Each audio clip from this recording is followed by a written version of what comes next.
Como aparece en el cartelito, mi nombre es Adrián José Perea Acevedo. Soy licenciado en Filosofía por la Universidad Santo Tomás, magíster y doctor en Filosofía por la Pontificia Universidad Javeriana con una tesis en Foucault.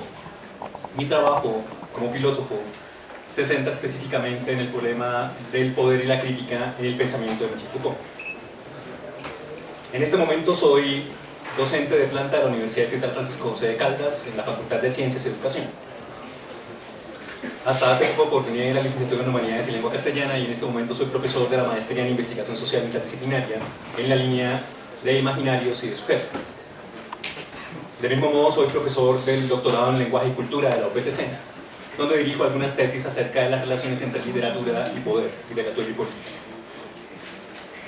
Y pues agradezco muchísimo al IPASUD haberme invitado a dar un poco cuenta pública de mi propia investigación. Lo interesante de una conferencia no es jugar el juego de la vedette filosófica, sino mejor aprovechar estos espacios para dar cuenta de cómo van las investigaciones que estamos organizando.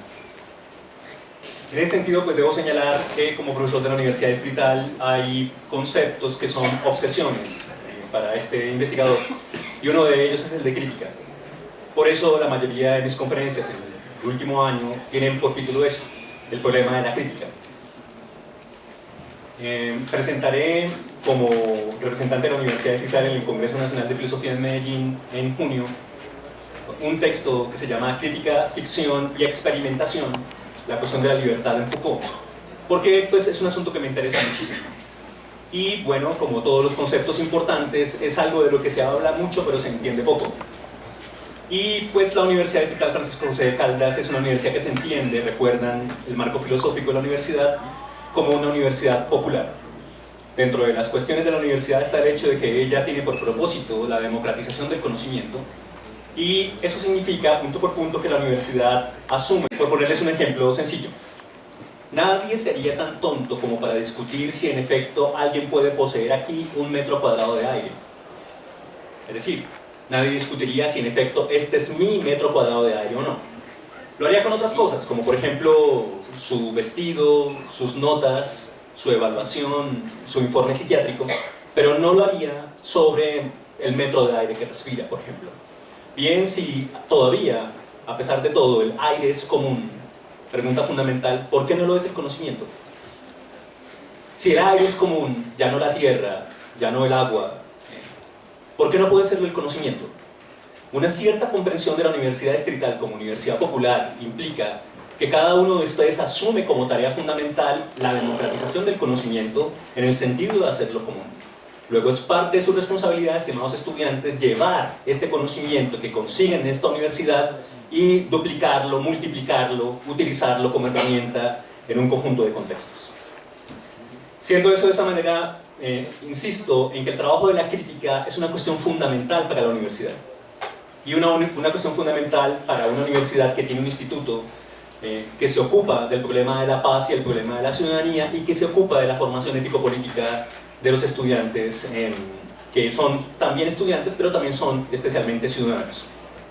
Así pues, para empezar esta conferencia quise hacer un conjunto de precauciones metodológicas, es decir, un conjunto de elementos que es necesario tener en cuenta, no es el hediondo diablo, pues las cosas funcionan mal. La primera solicitud que quiero hacerles, si son tan amables, es que partan de sus propias luchas. Es decir, aparte de que una conferencia en filosofía es increíblemente aburridora, pues es más aburridora aún si uno no conecta su propio trasegar histórico, su propia angustia a esa clase de reflexiones. Y lo interesante de la filosofía es que usted no necesita ser doctor en filosofía para filosofar. Lo interesante de la filosofía es que es un ejercicio de reflexión. Y ese ejercicio de reflexión está siempre disponible para usted siempre y cuando quiera hacerlo, es decir, elija hacerlo. Y bueno, ¿cómo se hace filosofía? Pues la filosofía se hace de una manera muy simple. En primer lugar, se tienen conceptos claros, muy claros, y al mismo tiempo se formulan preguntas muy claras. Luego, por ejemplo, usted debe preguntarse como concepto, ¿qué implica ser estudiante de la Universidad Distrital? Alguien diría que en efecto hay una cierta relación entre el cliente, el estudiante, etc. Pero en sentido estricto, ¿qué es ser estudiante de la Universidad Distrital? Esa pregunta es una pregunta bastante seria, sobre todo cuando vemos lo que digo, insisto, el papel popular de la universidad. El hecho de que cada estudiante entiende que está en un proyecto político y que ese proyecto político tiene por objeto la reproducción del conocimiento y el acceso al conocimiento del mismo modo como tenemos acceso al aire, directo, sin necesidad de jerarquías, sin necesidad de propiedad. Pero como saben, todos están aquí sentados porque quieren un título y porque ese título se convertirá en la fuente de su salario y porque el tema ahora su conocimiento es propiedad privada. Así que, ¿cómo desafiar esa noción de propiedad privada en orden de un conocimiento que funciona como común? Es una gran pregunta y una pregunta que deben hacerse en tanto que estudiantes de la Universidad Distrital.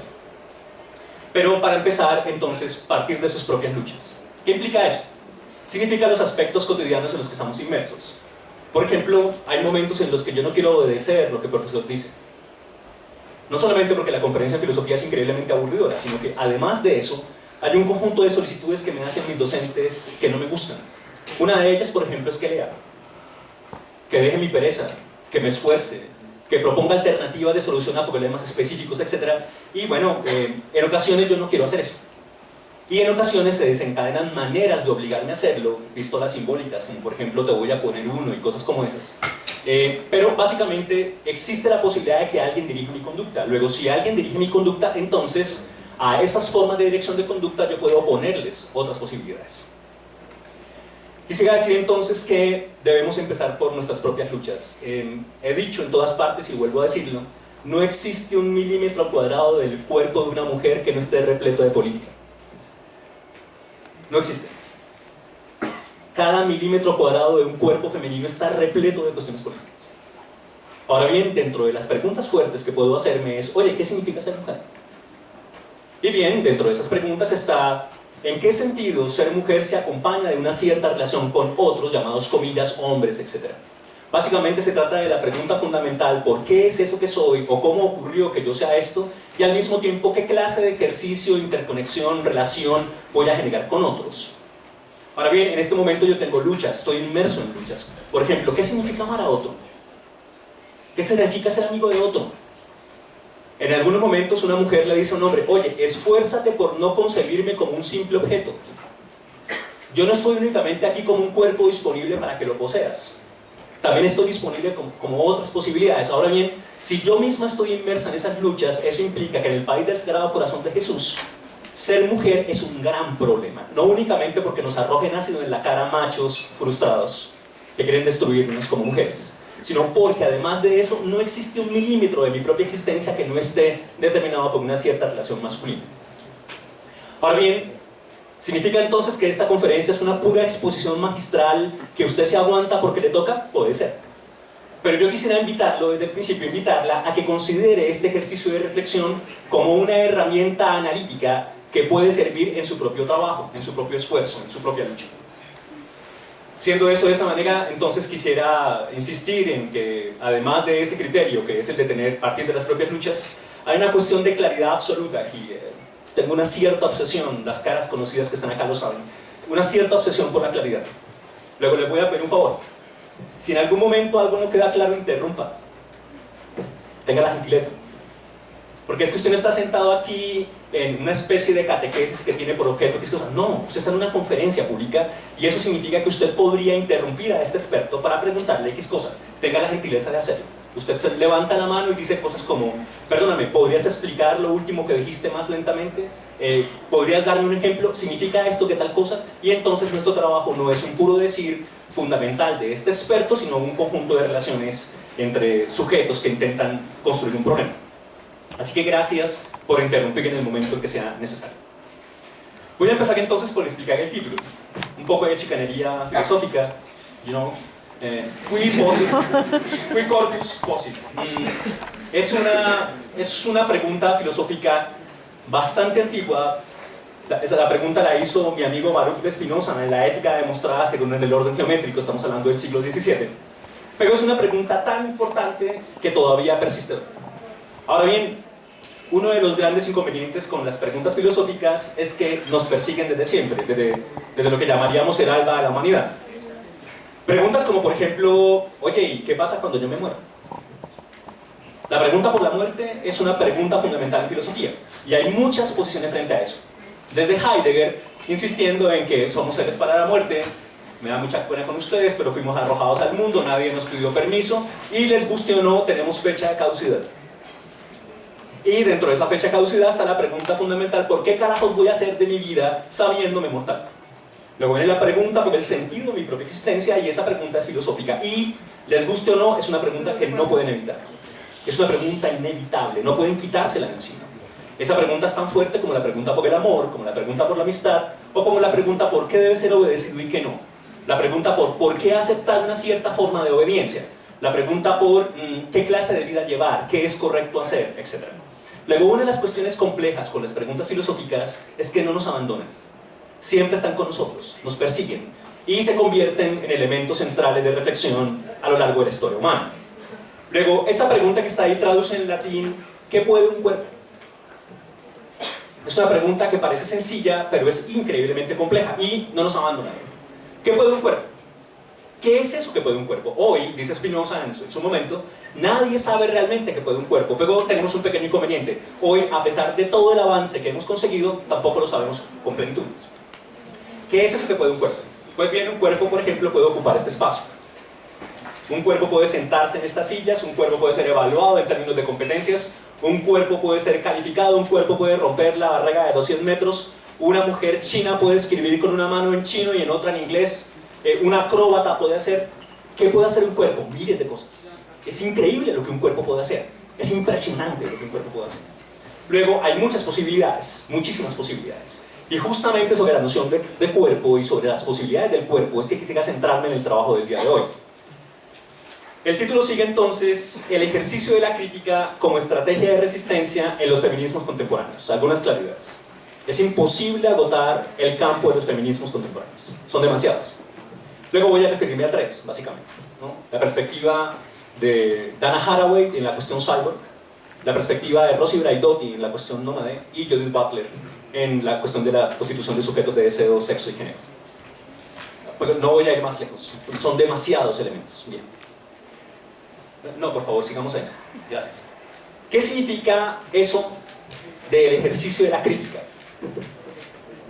Bueno, pues, en primer lugar traduce que ninguna crítica es un puro opinar. Pues, hay personas que se creen muy importantes y asumen que pueden decir cualquier cosa de cualquier modo. Ellos no son académicos, son políticos, curas, cosas como esas. Pero en academia, uno no puede decir cualquier cosa de cualquier modo. Necesita un conjunto de reglas para eso. Bien, voy a ponerles un ejemplo. ¿Sí? Yo acabaría la conferencia ya, para no aburrirlos tanto, si alguien me explica qué dice el artículo 16 de la Constitución de este país.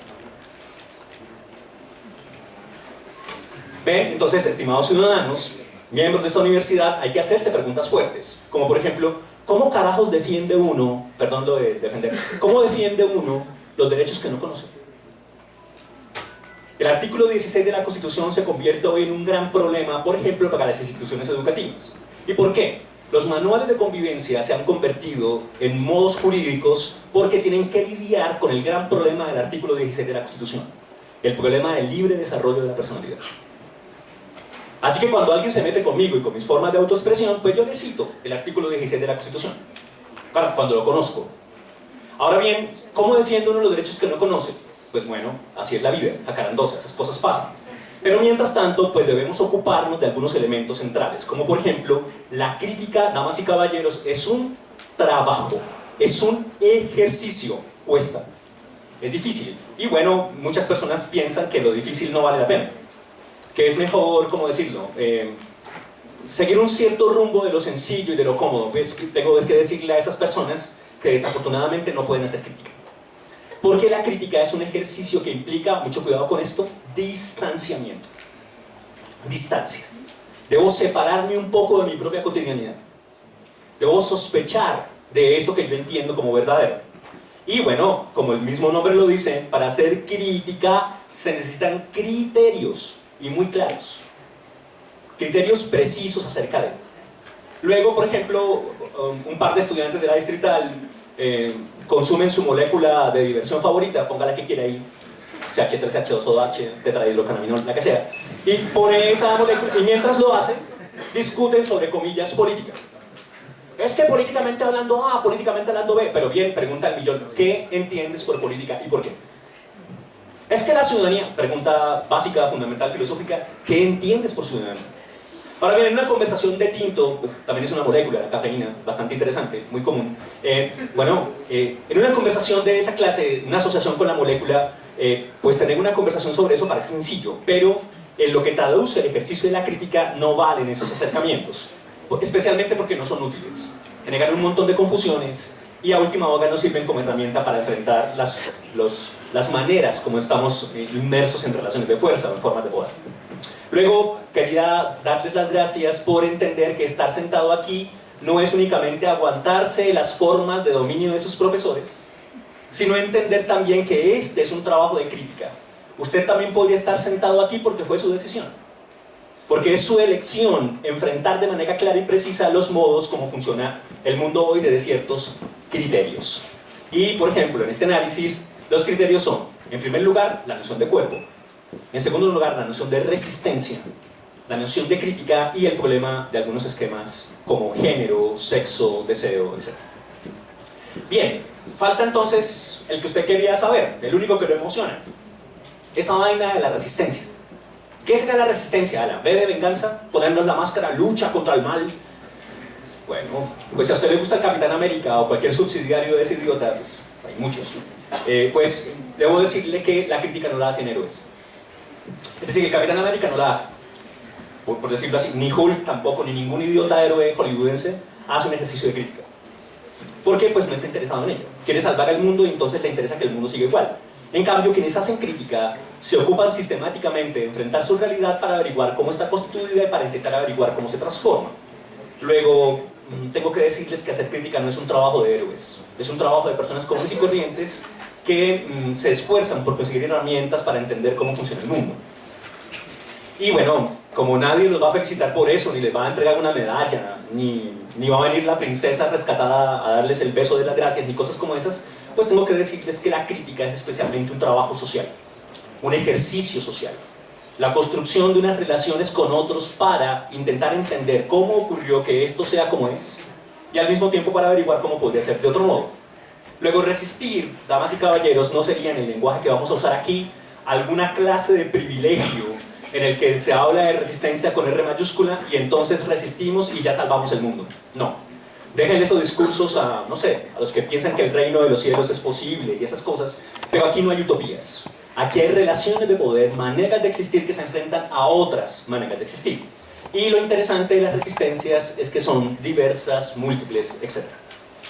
Luego, para ponerles un ejemplo de lo que vamos a entender por resistencia y no convertirla en una especie de palabra fetiche, pues a muchos les gusta eso, ¿no? Resistencia, resistencia. Y uno pregunta ¿qué entiende usted por resistencia? Y el otro no sabe. Pues es algo que grita sobre la séptima mientras reivindica su papel de estudiante crítico. Pero ¿qué es eso que entiendes por resistencia? No sé. Bien, hay muchas respuestas para la noción de resistencia. Lo que quiero decir aquí es que si en efecto un conjunto de relaciones de poder dirigen nuestra conducta, si aquí y ahora unos elementos hacen que usted se siente aquí y se aguante esta conferencia tan increíblemente aburridora, pues también podría pasar que usted enfrente a esas formas de poder, a esas relaciones, otras maneras del poder. Ejemplo básico. Usted le dice a un cuerpo deseable, ole esto, ¿y no será que podemos construir aquí alguna clase de interacción erótica? Sí, usted le dice es un cuerpo deseable, entonces el otro cuerpo deseable le hace preguntas como estas. ¿Y qué entiendes tú por erotismo? Porque si se concibe erotismo únicamente la perspectiva del macho según la cual todo es penetración y eyaculación, pues estamos jodidos. Habría que averiguar si existe una posibilidad erótica nueva, una cosa distinta. ¿Te gustaría jugar a esta otra cosa? Entonces fíjense que alguien intenta dirigir la conducta del otro. No le ruega a Dios que se caiga un botón o que ocurra un milagro. No, sino que actúa, mueve unas estrategias, mueve unas piezas a ver qué ocurre. En ocasiones utiliza estrategias increíblemente machistas, como por ejemplo, saca su poder económico, saca su billetera, dice, tranquila nena, pide lo que quieras. A última hora no es otra cosa que una modalidad objetiva que yo voy a pagar. Y entonces no te preocupes, tu deseo está garantizado por mi acceso económico. ¿Ven? En ocasiones pasa eso, pero en otras ocasiones hay esfuerzos sistemáticos de unos sujetos para no dejarse capturar por esas maneras de poder. Y entonces alguien opone, reconstruye, recrea maneras distintas del poder a aquellas que estamos acostumbrados. Y en ese sentido es que quiero que me hagan el favor de comprender resistencia. no como ningún aspecto privilegiado que reemplazaría por fin el mal que asedia al mundo, no, sino especialmente el hecho de que enfrentamos unas relaciones de poder a otras relaciones de poder. Y no existe ningún privilegio, lo único que hay es juegos estratégicos unos enfrentados a otros. Bien, si eso es así, entonces todo lo que me he demorado explicando el título, filósofo, al fin y al cabo. Entonces, yo querría decir que este es el conjunto de elementos iniciales. Ahora, para poder empezar la cuestión de la crítica, quisiera comentarles o empezar con el discurso más famoso de la crítica. Bueno, antes. Tu papá Spinoza tiene una respuesta al problema del cuerpo. ¿Sí? A ver, su merced concibe que su cuerpo es una única cosa.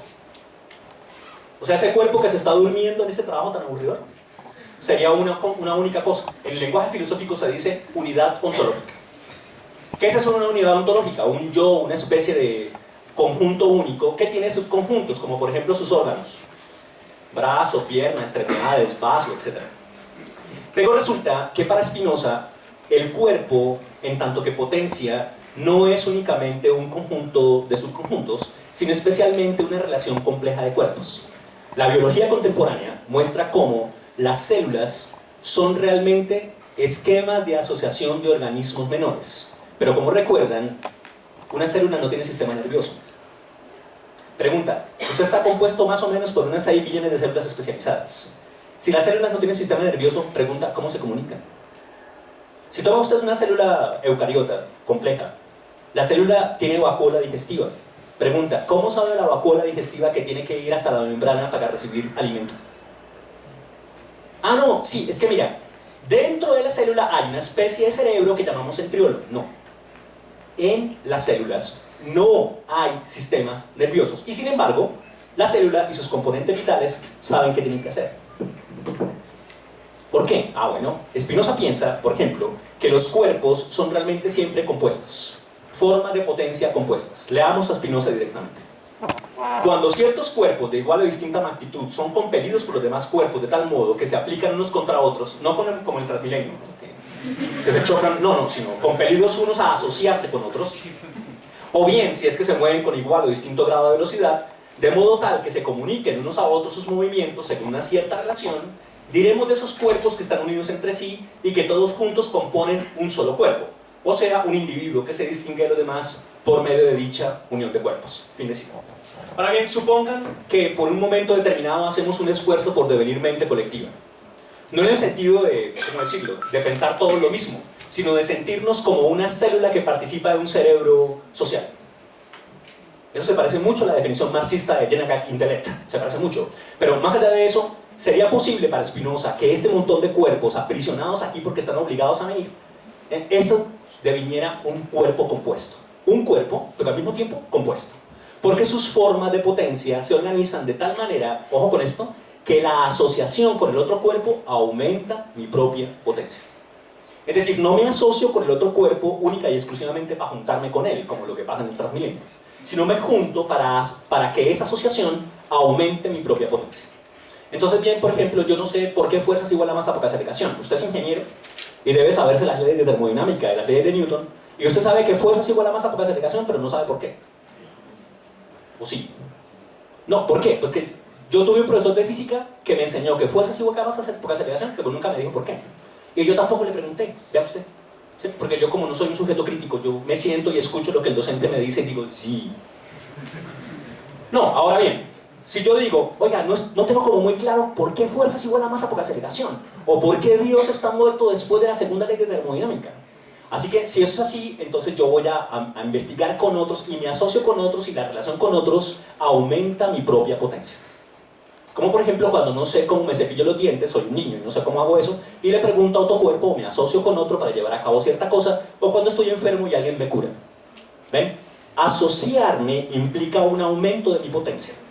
Y ese aumento de la potencia implica que los cuerpos se componen para eso.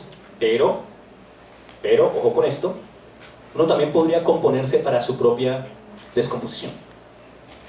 Uno puede componerse para su propia autodestrucción.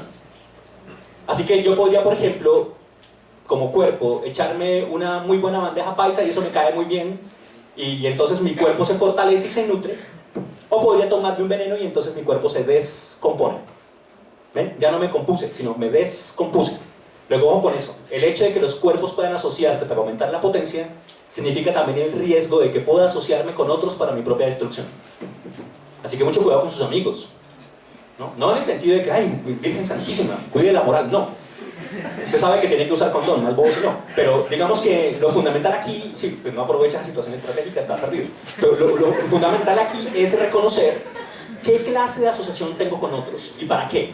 Y puede pasar que mi asociación es con otros o con otras formas de existencia, yo termino muerto. ¿Ven? Así que, ¿cómo se llamaría? Ojo con esto. ¿Cómo se llamaría el maravilloso e increíble conocimiento que me permite entender con qué me asocio y con qué no? Pues en el lenguaje de tu papá Spinoza, eso se llama ética. La manera como yo me asocio con otros elementos para el aumento de mi propia potencia. Así que, ¿qué puede un cuerpo? Ojo, un cuerpo puede asociarse para eso, para el aumento de su propia potencia. Y en tanto más se asocia y mejor lo haga, más aumentará su potencia. Y entre mejor lo haga, más posibilidades tendrá esa potencia. Como un equipo de fútbol, que ahora se organiza y establece relaciones precisas y entonces es increíblemente efectivo. O, por ejemplo, como una comunidad de mujeres africanas que es asaltada por hombres armados y que ahora danza un canto de brujería a la luz de la luna para asustar a esos hediondos machos. Y los otros machos tienen fusiles y granadas y sin embargo salen corriendo al escuchar el nombre de la Madre Diosa Tierra. Bendito sea su nombre, aprovechemos. Así que ojo con esto, yo puedo componerme de muchas maneras. Y ese ejercicio de composición es un gran problema filosófico. Sería el verdadero problema de la ética. ¿Con qué me asocio, con qué no y por qué? Entonces yo me asocio con una molécula, por ejemplo, la de cafeína, la de tetrahidrocannabinol, CH3CH2OH, que es su favorita, ¿no? El alcohol etílico, el 80% de los estudiantes universitarios bebe. Esa relación con esa molécula pregunta, ¿cómo compone el cuerpo? Pues es bastante conocido que en esas cuestiones el problema es de dosis. ¿Hasta dónde? ¿Por qué razones? ¿Con qué finalidades? ¿En qué sentido es útil? ¿Ah? Quien sabe realmente una relación con la molécula, sabe hasta dónde y por qué. Pero quien no, en griego se dice idiota. No es un chiste, en griego se dice así, idiota. Quien es víctima de sus propias pasiones y es incapaz de organizar un límite, entonces no puede aprovechar el esquema de composición. ¿Por qué? Porque se descompone. ¿Ven? Entonces en lugar de saber la dosis exacta, se pasa de la dosis y se descompuso. Bien sea porque queda incapaz de acción, o porque se muere. Así que el asunto no es únicamente con los cuerpos, sino con los otros elementos del mundo. ¿Cómo me compongo yo y en qué sentido ese ejercicio es ético? Eso para mostrar que en efecto Spinoza tiene un gran potencial, voy a decirlo así, subversivo, ¿no? Voy a decirlo con Antonio Negri, Spinoza subversivo. No en el sentido puramente, comillas, revolucionario de la versión colombiana. No, sino subversivo, en el sentido de crear nuevas versiones, subversión. Bien, ahora sí, gracias. La posición más famosa de la crítica... calor, me compuse demasiado. La versión más famosa de la crítica desde la modernidad, tu papá Kant, en ¿qué es la ilustración? Leamos. La ilustración es la liberación del hombre de su culpable incapacidad. Otras traducciones dicen la salida del hombre de su culpable minoría de edad. Y han escuchado eso desde hasta la saciedad porque se lo han repetido en todas partes. ¿Sí? En todas partes les han dicho, al menos llega la ilustración, ¿no? Después usted lee a Sigmund Bauman, nunca hemos sido modernos y le da como cosa, pero bueno. Así que, ¿qué es la ilustración? La ilustración es la liberación del hombre de su culpable incapacidad. Y como se fijan, el problema empieza siendo un problema de incapacidad, o sea que si se lee bien, es un problema de potencia. ¿Ven? Eso no es únicamente un asunto de que es que mis profesores me regañan porque ni siquiera entiendo qué es la ilustración. No, es un problema de incapacidad. ¿Ven? Un problema de la incapacidad de gestionar la propia existencia. Ahora, pues usted puede escaparse de muchas cosas. Puede dormirse aquí porque esta vaina es increíblemente aburridora. Puede no resolver preguntas fuertes, ¿no? Pero no puede escaparse de la pregunta por la gestión de su propia existencia. Ahora, fíjese usted, la incapacidad, la culpable incapacidad y la manera como me enfrento a eso. Una falta de potencia. Bien, ¿cómo resolvemos el problema? Según Kant, dice, la incapacidad consiste en la imposibilidad de usar la propia razón por sus propios medios. Entonces recuerdan que más abajo en ese mismo texto Kant dice que existen dos clases de humanos en esa versión, los pupilos y los tutores. Los pupilos son aquellos hediondos que no quieren salir de su estado de incapacidad o de minoría de edad, mientras que los señores tutores están muy interesados en que eso no pase. Porque si los pupilos dejan de ser pupilos, yo pierdo mi trabajo. ¿Ven? Habría que preguntarse si la escuela y la universidad no tienen por propósito eso, ¿no? Hacer que unos sean pupilos mientras otros siguen siendo tutores y se ganan la vida con eso, incluyendo a este experto. Bien, la incapacidad consiste en la imposibilidad de usar su propia razón por sus propios medios. Bien, ¿cuándo vas a usar tu propia razón por tus propios medios? Recuerden que esa noción también se conoce con el nombre de autonomía, ¿no? Ocuparse sistemáticamente de uno mismo con el propósito de resolver su propia acción en términos de su propio ejercicio racional. Y es culpable, es una calificación ética, y es culpable porque no consiste en otra cosa que la falta de decisión y de valor. Según Kant, el verdadero problema de la ilustración no es únicamente un asunto epistemológico, en el sentido de la razón, sino especialmente un problema ético. Y bueno, ¿por qué? Pues porque hace falta coraje para eso. Hace falta coraje para ser capaz de crítica, para manejar la razón por los propios medios. Pongamos algunos ejemplos. Kant insiste en que, pues bueno, sí, de pronto Dios me hizo, quién sabe, ¿no? En la crítica de la razón pura va a mostrar que demostrar la existencia de Dios en términos racionales es imposible, ¿no? Contrario a lo que la metafísica anterior había dicho. Luego, de pronto sí, de pronto no, no sabemos. Pero lo que sí es cierto es que si Dios existe y viene aquí y me dice cómo debo manejar mi libertad, pues está contradiciendo. Porque dijo que me hizo libre, está escrito en Gálatas 5, ustedes leen muchas cosas, incluyendo la Biblia, ¿no? En el capítulo 5 de Gálatas dice, para ser libres nos liberó Cristo. O sea que Dios nos hizo libres. Ahora, si el man viene aquí, suponiendo que fuera posible, que o saca el teléfono y me llama, ¿no? Y viene acá y me dice, debes hacer tal cosa, está cometiendo un gran problema de contradicción performativa, se dice en filosofía del lenguaje, porque si Dios me hizo libre, me mete a mí en el problema de averiguar qué hago yo con mi propia libertad. Luego, ni siquiera Dios puede decirme qué debo hacer. Ahora, si no puede Dios, pues tampoco puede el Estado.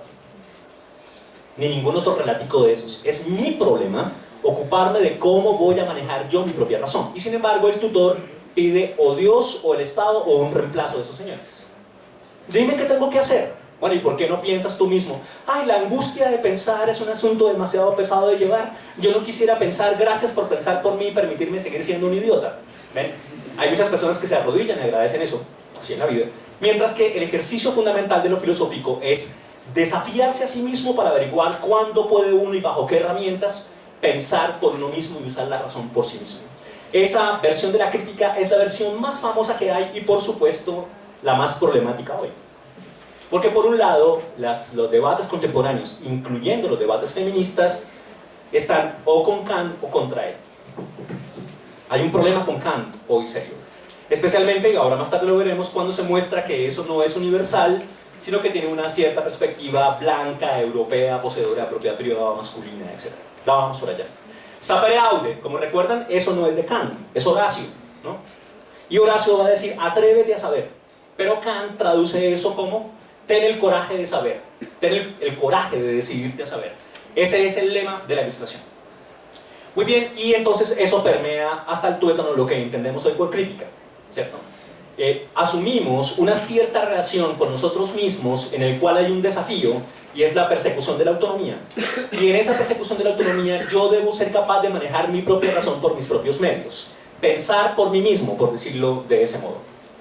Bueno, ¿y cómo afecta eso las condiciones contemporáneas? Pues debemos decirlo de la línea que va de Kant a Hegel, y de Hegel a Marx, y de Marx a Frankfurt de primera generación, segunda, tercera, etc. Hasta nuestros días tenemos que decir que hay una cierta idea de igualdad y de dignidad inherente a nuestra condición de seres racionales, que está expresada ahí. ¿Ven? Cuando Kant dice esto, está organizando una cierta universalidad que es problemática, ya veremos, pero al mismo tiempo está diciendo que todos los que estamos aquí y todos los racionales somos iguales. Y somos iguales no porque Dios nos haya hecho iguales, sino especialmente porque somos seres de razón. Y bueno, puede que no tengamos sopa en la casa, o que algún idiota me maltrate todo el tiempo, ¿no? en mi condición de mujer, pero básicamente yo soy igual a otros porque soy racional. Y al mismo tiempo mi condición de racionalidad sostiene una conexión con la dignidad. Es decir, soy digno porque soy racional. Hoy sabemos que la dignidad da mucho más de la racionalidad. Hay seres no racionales que también poseen dignidad. Como por ejemplo cuando su merced está en estado de coma. Pues cuando usted está en estado de coma no podemos hacer fiesta con usted y podemos llenarlo de matachos como cuando está borracho, sino que tenemos que respetarlo a usted como persona. Luego, puede pasar que usted no sea racional, que no funcione como persona en sentido estricto, pero mantiene una cierta dignidad. Luego, de Kant diciendo qué es la ilustración hasta la afirmación, cito, Declaración de Derechos Universales, 1948, todos los hombres nacen libres e iguales ante la ley, y dotados como están de razón y conciencia, deben ocuparse unos a otros, deben establecer una relación unos con otros como hermanos. Luego fíjense que los ideales de la Revolución Francesa, libertad, igualdad, fraternidad, se manifiestan ahora en 1948 desde una perspectiva moderna, de una perspectiva que de algún modo sigue sosteniendo a Kant, que somos iguales ante la ley, y que somos iguales ante la ley porque somos seres de razón, y en que en tanto seres de razón somos dignos, poseemos dignidad. Y eso implica un gran avance en la historia de las ideas humanas, pero también indica un conjunto de problemas fuertes. Veamos por qué. Bien. La cita que ven en la pantalla pertenece al Programa Nacional de Educación Sexual y Ciudadanía que plantea el Ministerio de Educación Nacional. Como saben, pues en algún momento el Ministerio propone que la educación sexual es obligatoria, le guste o no al señor Procurador General de la Nación. Acaba el señor Procurador de firmar una prohibición de la publicación de unos libros, de una investigación muy seria que se hizo en Colombia, básicamente porque según su perspectiva y la de la Procuraduría Asociada a la Familia, incita a los niños a considerar demasiado la sexualidad. Pero la Constitución y la Ley 115 de Educación y este programa insisten en que es obligatorio en Colombia la educación sexual. Bien, veamos por qué. ¿Qué hace obligatorio según el Ministerio? Leamos. Partimos de concebir a las mujeres y a los hombres como libres e iguales sin dignidad, fíjense cómo subyace Kant en eso, y por consiguiente sujetos activos sociales de derecho. ¿Usted se acuerda de la primera afirmación de la Constitución de este país? Dice, Colombia es un Estado social de derecho, lo que implica que aquí lo importante es el derecho, de primero, aunque estructuras armadas narcoparamilitares que siguen gobernando este país. Eso es verdad cada vez más visible, solo que algunos nos hacen suponer que no. Se señala que en Colombia la ley del fusil no es la válida, es la del derecho. Y sin embargo, pues cualquier idiota podría venir a matarnos únicamente por decir esto. Así que, ojo, Estado social de derecho, sujetos activos sociales de derecho. Haz lo que quieras, pero no te metas con mi derecho. No puedes quitármelo. Ah, no, sí puedo quitártelo.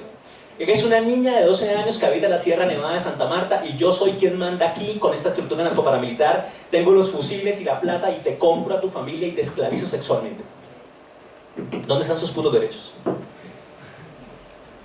¿Ven? Alguien diría, semejante violencia, tal cosa. Bueno, ataca sistemáticamente unos acuerdos que hemos hecho como nación en los que lo primero que está es el derecho. Es lo primero. Y sin embargo, pues la lógica del fusil y de la violencia hace que eso no funcione. Bien, esta concepción propende a la equidad entre unos y otras. Gracias por acordarse. Gracias. Estudiantes críticos de la Universidad Distrital Francisco José de Caldas, que lo primero que entienden es el principio fundamental de la equidad. Gracias, muy amables. ¿Cómo se expresa ese principio fundamental? Oye, pues reconoce que somos iguales en serio. Y una de las cuestiones interesantes del reconocimiento de la igualdad es, por ejemplo, exigir todo el tiempo esa noción de equidad. Todo el tiempo. No dejarla fuera nunca. ¿Ven? Exigirla, llevarla a cabo. Eso no es un asunto de caballerosidad masculina, en el que yo, muy caballerosamente, te reconozco tu equidad. No, es que yo en tanto que mujer ya tengo esos derechos. Solo que tú, macho hediondo, por un esquema social, cree que me haces un favor entregándome mis derechos cuando resulta que los tengo desde el principio, en tanto que mi condición de racionalidad. Seres libres e iguales en dignidad y sujetos activos sociales de derecho mediante el desarrollo de competencias ciudadanas. Y aquí era donde quería llegar. Como se fijan, en el Programa Nacional de Educación Sexual y Ciudadanía se insiste en que es posible establecer una conexión entre la educación sexual y las competencias ciudadanas. ¿Ven? Y eso hace parte del entramado de competencias en el que supuestamente usted tiene. Por eso, por ejemplo, usted sabe la Constitución, que es obligatorio en términos de las competencias ciudadanas. Por eso usted lo sabe, ¿no? Claro. A ambos le reconoce las circunstancias y el potencial para alcanzar, ojo, una convivencia pacífica. Es un aspecto fundamental de la Constitución, que tal vez recuerdan que en la Constitución también dice que la paz es un derecho y un deber de los colombianos. Convivencia pacífica. Bueno, hay una pregunta. ¿Qué traduce una convivencia pacífica? Hay un papel del conflicto aquí. Habermas dirá que el problema no es el consenso pleno, sino el inicio del problema, el disenso, así que nos toca ocuparnos de los disensos, y no habría que eliminarlos. No habría que decir, no queremos disenso, matemos a todos. No, espérate. Las diferencias deben aparecer, pero mire cómo lo trata este esquema. La integración en la diferencia. Y entonces empieza el problema. ¿Cómo así que la integración en la diferencia? O sea, yo tengo derecho a ser diferente. Y ese derecho está protegido por la Constitución. O sea, nadie puede decirme en un salón de clase, tenía que ser mujer usted. Otra, tenía que ser negro, ¿no? Otra, tenía que ser homosexual usted, ¿no? Cada uno de los elementos es un ataque directo a la dignidad humana.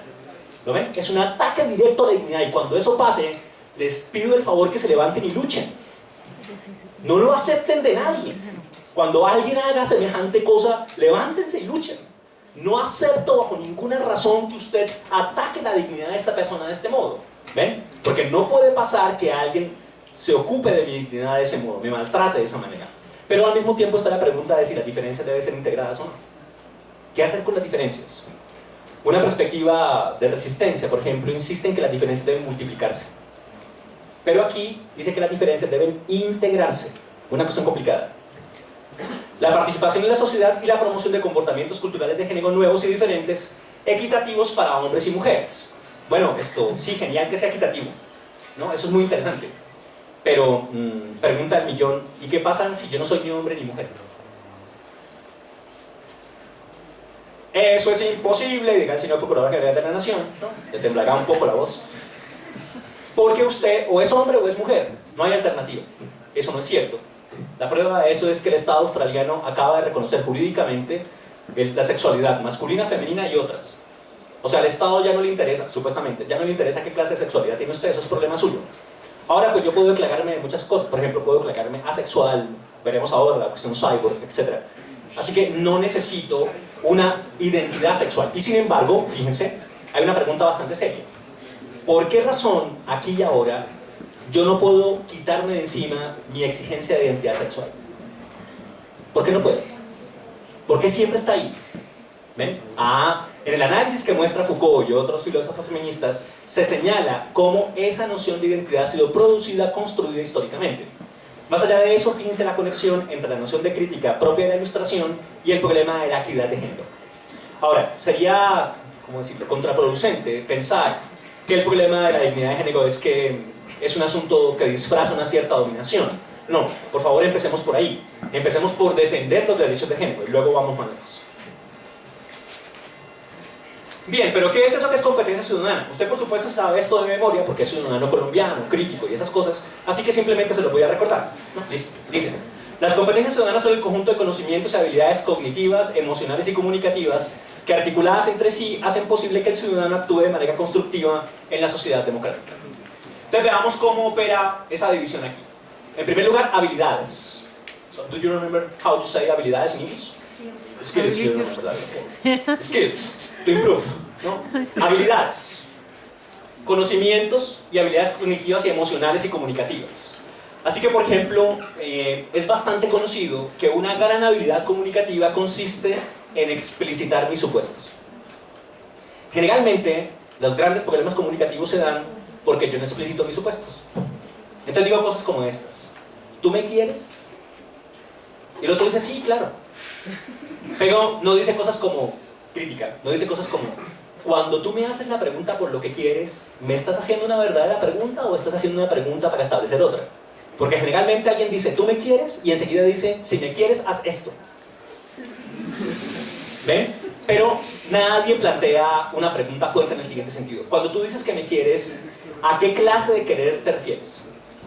O por ejemplo, ¿quieres casarte conmigo, sí o no? Entonces no es una pregunta problema. ¿Por qué? Porque es sí no. En cambio, una pregunta problema es esta: ¿cómo crees tú que podríamos construir una interacción erótica y productiva que nos sirviera a ambos para conseguir posibilidades placenteras y formas de existencia al mismo tiempo que nos permiten sobrevivir y transformar el mundo? ¿Ven? Es una cuestión mucho más compleja que una puro ¿quieres casarte conmigo? Ahora bien, hay un conjunto de habilidades que usted debe desarrollar para eso. Han leído y han escuchado la cuestión de las pruebas PISA y saben que los colombianos apestan en eso. Que matemáticamente nos va muy mal, que en lenguaje nos va muy mal, que no sabemos enfrentar problemas. ¿De cuáles competencias está hablando el Ministerio de Educación? ¿Básicamente? No, recuerden que pueden interrumpir en cualquier momento. Pueden decir, por ejemplo, eso está muy aburrido y listo. Así que, ¿cuáles son las competencias de las que se ocupa la formación que tenemos aquí? ¿Ven? Las competencias ciudadanas son increíblemente complejas porque implican, según la propuesta del Ministerio, un conjunto de habilidades cognitivas, pero también un conjunto de habilidades emocionales, como por ejemplo, resolver el miedo al rechazo. Uno de los grandes problemas de los adolescentes es que prefieren consumir alcohol a sacar a una mujer a bailar o a un hombre a bailar, porque las mujeres no pueden sacar a hombres a bailar, por supuesto. Porque entonces sería mal visto, de pronto dirán que soy una regalada o cosas por el estilo. Eso es típico de una sociedad machista como esta, en la que la otra es premio, ¿no? O víctima. Ahora bien, ¿qué significa que yo organice posibilidades comunicativas? Pues que pueda explicar, explicitar, establecer, conectarme a través de discursos, relaciones con el otro. Pero eso es complejo hoy. Por ejemplo, si la señora ministra se sentara aquí, pues no solamente le reclamaríamos lo de qué pasó con la Ley General de Educación Superior, ¿no? Sí, pero sino además de eso le preguntaríamos, ¿usted quiere explicarme qué clase de comunicación es un emoticón? Sí, entonces el otro me dice, ¿cómo te sientes si yo mando un emoticón? ¿Qué clase de comunicación es esa? Es complicado. No es tan simple hablar de comunicación. Sin embargo, hay una noción en Habermas ahí que soporta la perspectiva de la comunicación y la ciudadanía en Colombia. Bien. Que articuladas entre sí hacen posible que el ciudadano actúe de manera constructiva en la sociedad democrática. ¿Pero qué significa eso? Significa una cierta relación entre capitalismo y democracia que hace que seamos increíblemente creativos y productivos y mantengamos este esquema según el cual los ricos siguen siendo más ricos y los pobres más pobres. ¿A eso se refiere una sociedad democrática como manera constructiva? Hay una pregunta muy fuerte con eso. Retomando el concepto de competencia como saber hacer, se trata de ofrecer a los niños y a las niñas las herramientas necesarias para relacionarse con otros de una manera cada vez más comprensiva y justa y para que sean capaces de resolver problemas cotidianos. Pues, si se han dado cuenta, no únicamente por las pruebas PISA, sino en lo cotidiano, la gente prefiere lanzarle ácido a la cara a una mujer a resolver un problema. O pegarle un tiro. O pegarle un machucón en el Transmilenio o acosarla en lugar de decirle, ¿crees tú que podríamos organizar alguna clase de ejercicio erótico aquí mientras pasamos? Y mi amiga no dice cosas como estas, en tanto que entiendo que soy una posibilidad erótica, pues yo no soy solamente víctima, hijo. Yo también puedo jugar contigo, pero eso implica un conjunto de condiciones que quizás no se den en un Transmilenio, ¿no? Así que, luego no soy únicamente una víctima, también soy un cuerpo increíblemente poderoso, ¿no? Una mujer tiene un gran poder y las mujeres lo son, ¿no? Solo que lo usan de maneras estratégicas complejas. Bien, las competencias ciudadanas permiten que cada persona contribuya a la convivencia pacífica, participe responsable y constructivamente en los procesos democráticos y respete y valore la pluralidad de las diferencias. Entonces, como ven, el problema del género está incluido, tanto en su entorno cercano como en su comunidad o en su país o en otros países. Así que veamos. Si las competencias ciudadanas siguen siendo el soporte de algún modo de una cierta perspectiva de autonomía, y si para el Ministerio de Educación Nacional formarlo a usted en competencias ciudadanas implica el respeto a la diferencia, entonces, ¿por qué razón no podemos reconocer la diferencia? El problema del fracaso de esto no está únicamente en el hecho de que no funcione, sino que quizá subyace a esta relación una forma de dominación que se supone más como libertad, cuando lo que realmente está haciendo es proponer modalidades de sujeción que no nos permiten explorar posibilidades nuevas, sino que nos mantienen en lo que las feministas llaman matriz heterosexual. Bien, sigamos. Bien, entonces veamos, ¿qué sigue diciendo el programa? El programa busca que las instituciones educativas desarrollen proyectos pedagógicos de educación para la sexualidad que propendan al desarrollo de competencias básicas para la toma de decisiones responsables. Como recuerdan, hay un gran problema biopolítico y es el hecho de que hoy el 20% de las niñas entre 14 y 16 años está embarazada, es decir, la quinta parte. ¿Ven? Ahora, un problema de biopolítica porque es vida, hay que gestionar la vida, ¿no? Ese concepto es cualquiera. Pero, ¿cómo hacemos para gestionar eso? Entonces decimos cosas como estas: decisiones responsables. ¿Quién le enseña a usted a tomar una decisión responsable? ¿La escuela? Hay un gran problema ético ahí y se supone que la escuela lo resolverá diciéndole a usted que debe tomar decisiones responsables. Y generalmente esas decisiones responsables no implican asumir perspectivas éticas fuertes, complejas y críticas, sino obedecer. Algo así como esto: obedece lo que te estamos diciendo y si lo haces bien, entonces tendrás una sexualidad responsable, comillas. Pero ¿no hay un problema con la libertad? ¿No es también un problema de la libertad experimental? ¿No es un asunto de la libertad preguntarse por lo posible? ¿Organizar formas nuevas? No únicamente en el sentido de la curiosidad. Recuerdan que la Universidad de La Sabana acaba de publicar un estudio acerca de cómo inician los jóvenes bogotanos su vida sexual entre los 13 y los 18, y una de las variables está la excitación del momento, etcétera, pero también está la curiosidad. Y bueno, sí, pues hay curiosidad al respecto, especialmente una curiosidad que se fabrica, diría Foucault. Pero más allá de eso, la cuestión es, óyeme, ¿qué significa construir una relación con uno mismo en la que el otro también importe? No únicamente que yo importe, sino que el otro también importe. Una política de cuidado de mí mismo y del otro. Vamos a jugar este juego con estas condiciones, de esta manera y con estas posibilidades de experimentación, pero de esta manera, con estas precauciones. Ese problema de la experimentación, insisto, es un gran problema filosófico, pero nos muestra que la libertad también es un asunto experimental. Y bueno, ¿qué hacemos con la experimentación? ¿Simplemente obedecemos? Fíjense, por ejemplo, qué pasa cuando transgredimos unos ciertos límites morales. Entonces, siempre que transgredimos un límite moral, eso cuesta una plática. ¿Sí? Por ejemplo, usted se emborracha, se empelota en alguna parte, se mete con un montón de cuerpos y al otro día se despierta y no sabe con quién está. Eso es muy común. Ahora, cuando eso pasa, sobre todo en ciertas edades, pero cuando eso pasa, yo transgredí unos límites morales, unas normas que dicen que debo comportarme de cierta forma, y eso vale una plática porque nadie regala alcohol. No, nadie regala alcohol. Eso vale una plata. El sistema capitalista fabrica esas posibilidades y esas necesidades para poder aprovechar esos deseos. Y apenas atravieso eso, el gran problema es que el límite no se mueve. O sea, yo no transformé ninguna posibilidad moral. Al contrario, sigo prisionero de ellas. Y cuando me devuelvo, o sea, cuando vuelvo a ser obedientico y buen niño, el precio de eso es una gran sensación de culpa. Una gran noción de... Así que el sistema capitalista actual funciona de tal manera que me hace pensar que los límites son susceptibles de ser transgredidos, siempre y cuando tenga con qué pagarlo. Y al mismo tiempo, el precio de eso no es únicamente económico, sino también un precio moral. Eso especialmente cuando se es mujer. Especialmente. Bien, sigamos. Pero si se asume esa posición, tal vez se estaría olvidando un asunto crítico que tu papá Michel Foucault muestra y que quizá deberíamos considerar desde una nueva visión. Cada vez que estamos aquí utilizando esta relación con el cuerpo hay una cosa muy rara, y es que creemos que el cuerpo no está. Me explico, aquí sentimos calor, sueño, hambre, aburrimiento, etc., pero creemos que eso le pasa a una cosa distinta a nuestros cuerpos.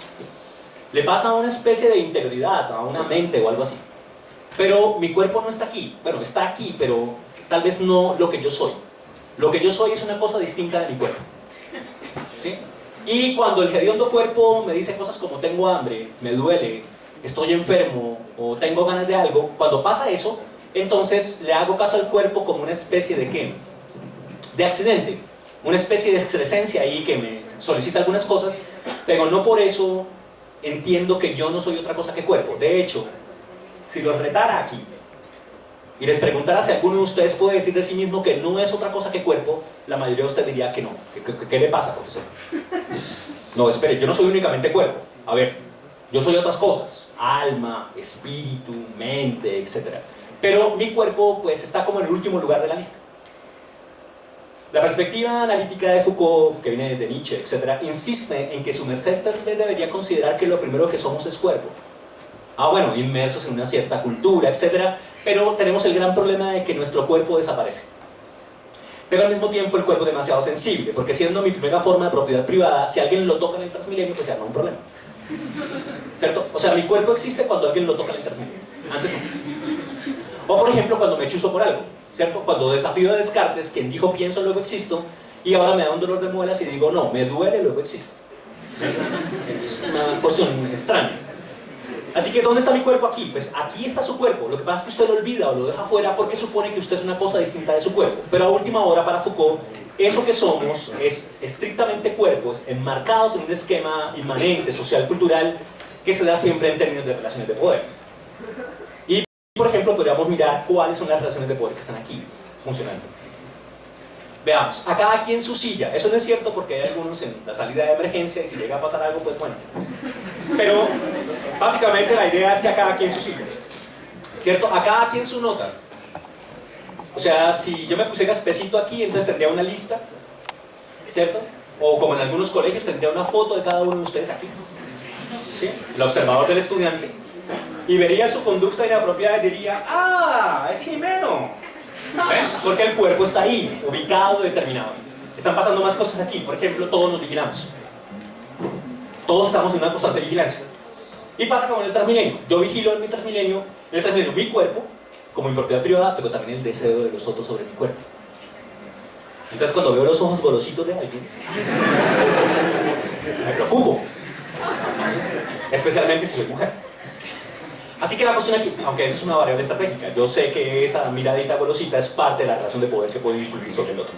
Así que la cuestión aquí está en que esa manera de darse la situación implica que el cuerpo que yo soy está inmerso hasta el tuétano en relaciones de poder. Miren cómo lo dice el propio Foucault. El cuerpo humano es, como sabemos, una fuerza de producción.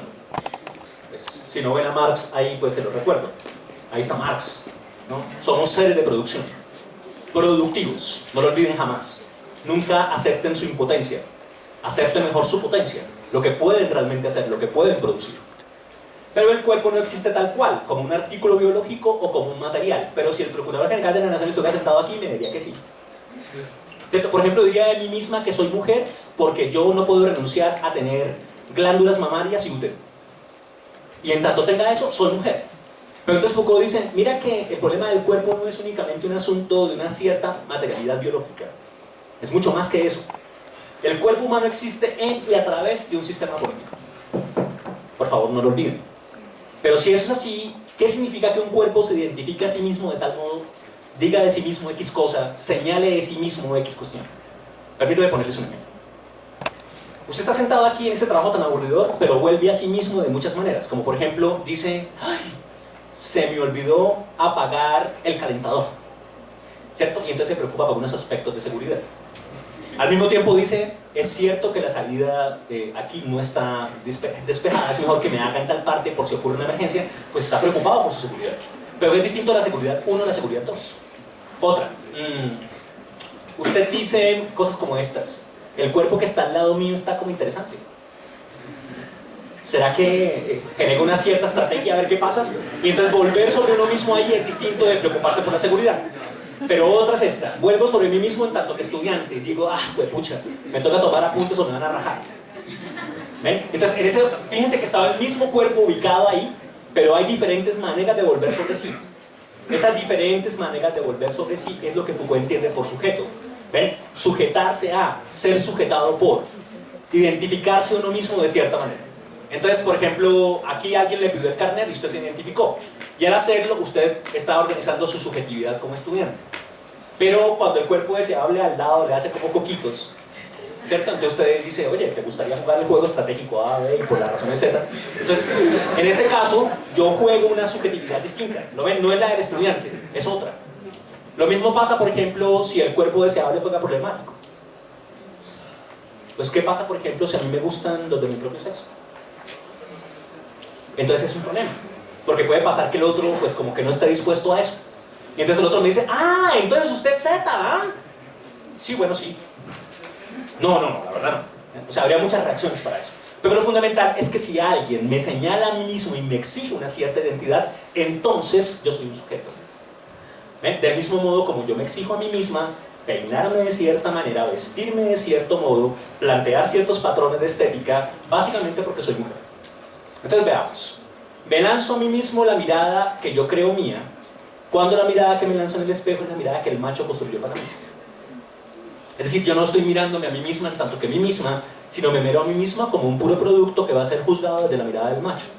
Y entiendo que ese tiene un gran papel estratégico porque funciona, eso funciona y mucho. ¿Qué es más fácil de seducir que un macho? Es increíblemente sencillo, ¿no? Sí, es muy fácil. Un muy buen escote diseñado en la NASA, ya está. Sí, saben que la NASA sobrevive ahora sí, ¿no? Diseñando brasieres antigravedad. Eso es cierto, pueden investigarlo. Ahora, la cuestión aquí es que seducir al otro es fácil. ¿Ven? Ocuparse del otro es fácil, pero el problema es que cuando me miro a mí misma, no estoy organizándome a comillas a mí misma, sino más bien estoy siendo producida como, exigiéndome a mí misma ciertas cosas. ¿Ven? Lo mismo pasa cuando yo digo de mí mismo que soy cristiano, que soy anarco, comunista, etc. me exijo a mí mismo una cierta relación con mi propia identidad. Bien, a ese movimiento de solicitud de uno mismo, de proclamación, de exigencia, lo llamaremos entonces sujeto. Y en esas realidades el cuerpo siempre está inmerso en un sistema político, siempre, siempre. El poder político proporciona cierto espacio al individuo, fíjense, un espacio donde comportarse. Entonces usted aquí tiene unas ciertas conductas, pero esas conductas están gestionadas. Ponga por caso que establecen una conducta seria, como por ejemplo resistir esto desnudándose a todos. Complicado. O por ejemplo convertir un Transmilenio en una orgía. Ahora, cuando eso pasa, ojo con esto, recuerden que es hipotético. Gracias. No, a veces el diablo va a quien crea que estoy haciendo alguna clase de sugerencia. Pues si eso pasara, fíjense, unas ciertas conductas mostrarían, establecerían una manera de enfrentar eso que me han pedido como esquema de comportamiento. ¿Sí? Saben, por ejemplo, que si han intentado besarse más allá de ciertas normas en un centro comercial, inmediatamente llegará un policía moral, ¿no? De alguna manera. En alguna ocasión nos bajamos de un Transmilenio con unas amigas lesbianas y ellas se dieron un besito, y entonces como se dio un besito llegó el policía a decirles que no pueden besarse. Bueno, y como, ¿por qué no, señor agente? Cuénteme.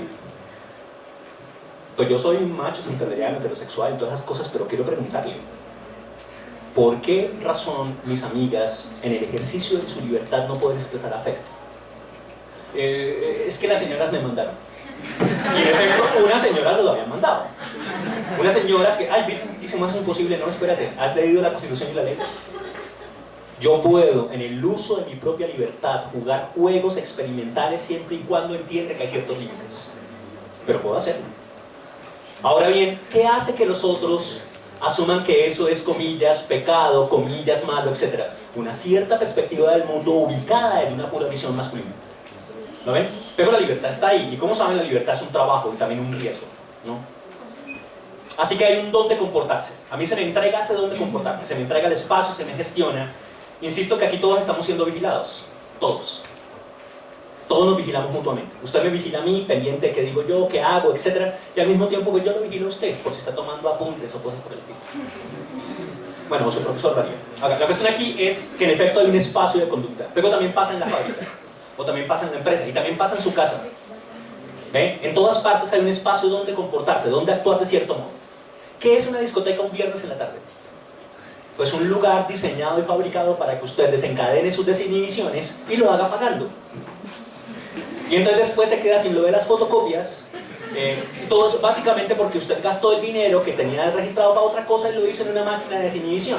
¡Hoy voy a gastarme toda la plata de esto porque yo tal cosa! Y el otro día tiene el gran problema moral de que, bueno, en efecto tiene que responder a sus padres por eso, porque usted no es autónomo, usted depende todavía de sus padres. Así que, ¿dónde comportarse? ¿Dónde adoptar una postura particular? Desde la más famosa de todas, que hágame el favor, siéntese bien, hijo, que le va a dar una escoliosis lumbar. Sí, de la más famosa, recuerden, los profesores siempre decían eso, cosa que es falsa, pero bueno. Pero también están ciertas posturas como ciertos gestos. Si alguna vez se vistieron de verde y estuvieron sirviendo a la patria, saben que es hacer gimnasia básica americana con y sin armas. Hay unos gestos que hay que llevar a cabo con el fusil. ¡Pam, pam, pam! Si han entrenado artes marciales, saben que en efecto el cuerpo adopta ciertos gestos. Y si ven pornografía, me imagino, no sé, pero si ven pornografía saben que en la pornografía también hay unos gestos que se adoptan. Foucault desconfiaba terriblemente de lo pornográfico. ¿Y por qué? Porque siempre están los mismos gestos, los mismos. Hay una normalización en la pornografía, dice Foucault, no hay necesariamente un ejercicio de libertad ahí. Más bien aparece el hecho de que la otra casi siempre luce pasiva. Y los machos se sienten muy contentos con hembras pasivas. Porque no hay nada más seductor que una mujer que simplemente acepta devenir objeto. Y resulta que eso es el ataque sistemático más fuerte a la libertad propia. Pero al mismo tiempo los machos se asustan cuando una mujer desencadena su propia erótica. Ay, no, Virgen Santísima, eso no. Hay un espacio donde comportarse, ¿ven? Donde ser de cierto modo. Que está, por ejemplo, en un espacio privilegiado que es la cama, por ejemplo. La cama de los padres, la cama de uno cuando se casa. Esa cama es un cuadrilátero extrañísimo, ¿no? Ocurren millones de cosas ahí, cosas muy raras. Pero ese espacio, por ejemplo, pues ya dije desde el principio que mi investigación es un asunto de espacio, ese espacio es un espacio increíblemente interesante de averiguar, de investigar. Pero hay un espacio donde comportarse, donde ser de cierto modo, donde adoptar una cierta postura, utiliza el fósil de este modo, trabaja de esta manera, pone atención de este modo. Sentarse de una determinada forma, trabajar continuamente, etc. Así que Foucault quiere mostrarles algo. Siempre que hablen de sí mismos, reconozcan que son cuerpos ubicados en relaciones de fuerza, en modalidades de poder, que no necesitan ninguna explicación trascendente, etc. Es decir, aquí no necesitan almas ni cosas por el estilo para explicar qué son, sino mejor cuerpos que han sido diseñados, moldeados, construidos, producidos para obedecer de cierta forma. Y entre más dóciles, dice Foucault, más útiles, y entre más útiles, más dóciles. Complicado eso, ¿no? Porque la escuela funciona así, ¿no? Un conjunto de técnicas hacen que yo tal cosa. Recuerda, por ejemplo, entonces formar en el salón, formar en el colegio, ¿cierto? Todos los cuerpos se alinean tomando distancia y por orden de estatura, ¿lo recuerdan? A cada quien su número, a cada quien su código, a cada quien su foto, a cada quien su observador del alumno, a cada quien su proceso, a cada quien su nota, un control total sobre la conducta del cuerpo del otro. Pero al mismo tiempo, mientras estamos haciendo la formación, el coordinador de convivencia nos dice que eso es un ejercicio de autonomía. Nos dice cosas como esto: sea autónomo, usted no necesita un policía que lo vigile. En ese orden de ideas, fíjense, hay un cuerpo producido para generar una relación de vigilancia constante sobre sí. Algo así como esto: entiende la autonomía como una vigilancia constante de ti mismo, de tal modo que no necesites que nadie te diga que debes obedecer. Yo no sé si les ha pasado, pero sería genial que ocurriera que cuando entren a un salón de clase o a una conferencia tan aburridora como estas, se sentaran y el propósito fundamental fuera no obedecer, sino saber gobernar. Yo supongo que siempre les ha pasado eso: se sientan en un salón de clase y quien está ahí les dice: se sientan aquí para saber mandar, no para saber obedecer. Me imagino. En todas partes. Ahora bien, ¿qué pasaría si convirtiéramos la educación en eso? En un saber mandar, ¿no? Ahora, ¿quién sabe mandar? Lo sabían los griegos, pero también el ZLN. Saber mandar es también saber obedecer, ¿no? Eso lo saben los griegos. Nadie genera relaciones de fuerza sobre otros si no ha entendido primero que obedece o que no. Pero fíjense cómo aparece una estructura en la que el cuerpo se sitúa, se ubica, se diseña, se espera de una cierta conducta. Bien, y veamos cómo funciona eso entonces de nuevo en el programa de formación sexual y de ciudadanía. Dice: en la formación del ciudadano y la ciudadana para la democracia sexual, palabra tan rara, y como tal, debe estar enmarcada en un contexto de profundo conocimiento de los derechos humanos, que por supuesto usted los conoce.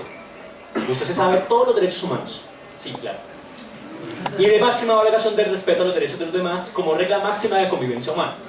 Esto implica un profundo respeto por los estilos de vida sexual, de pareja y de género.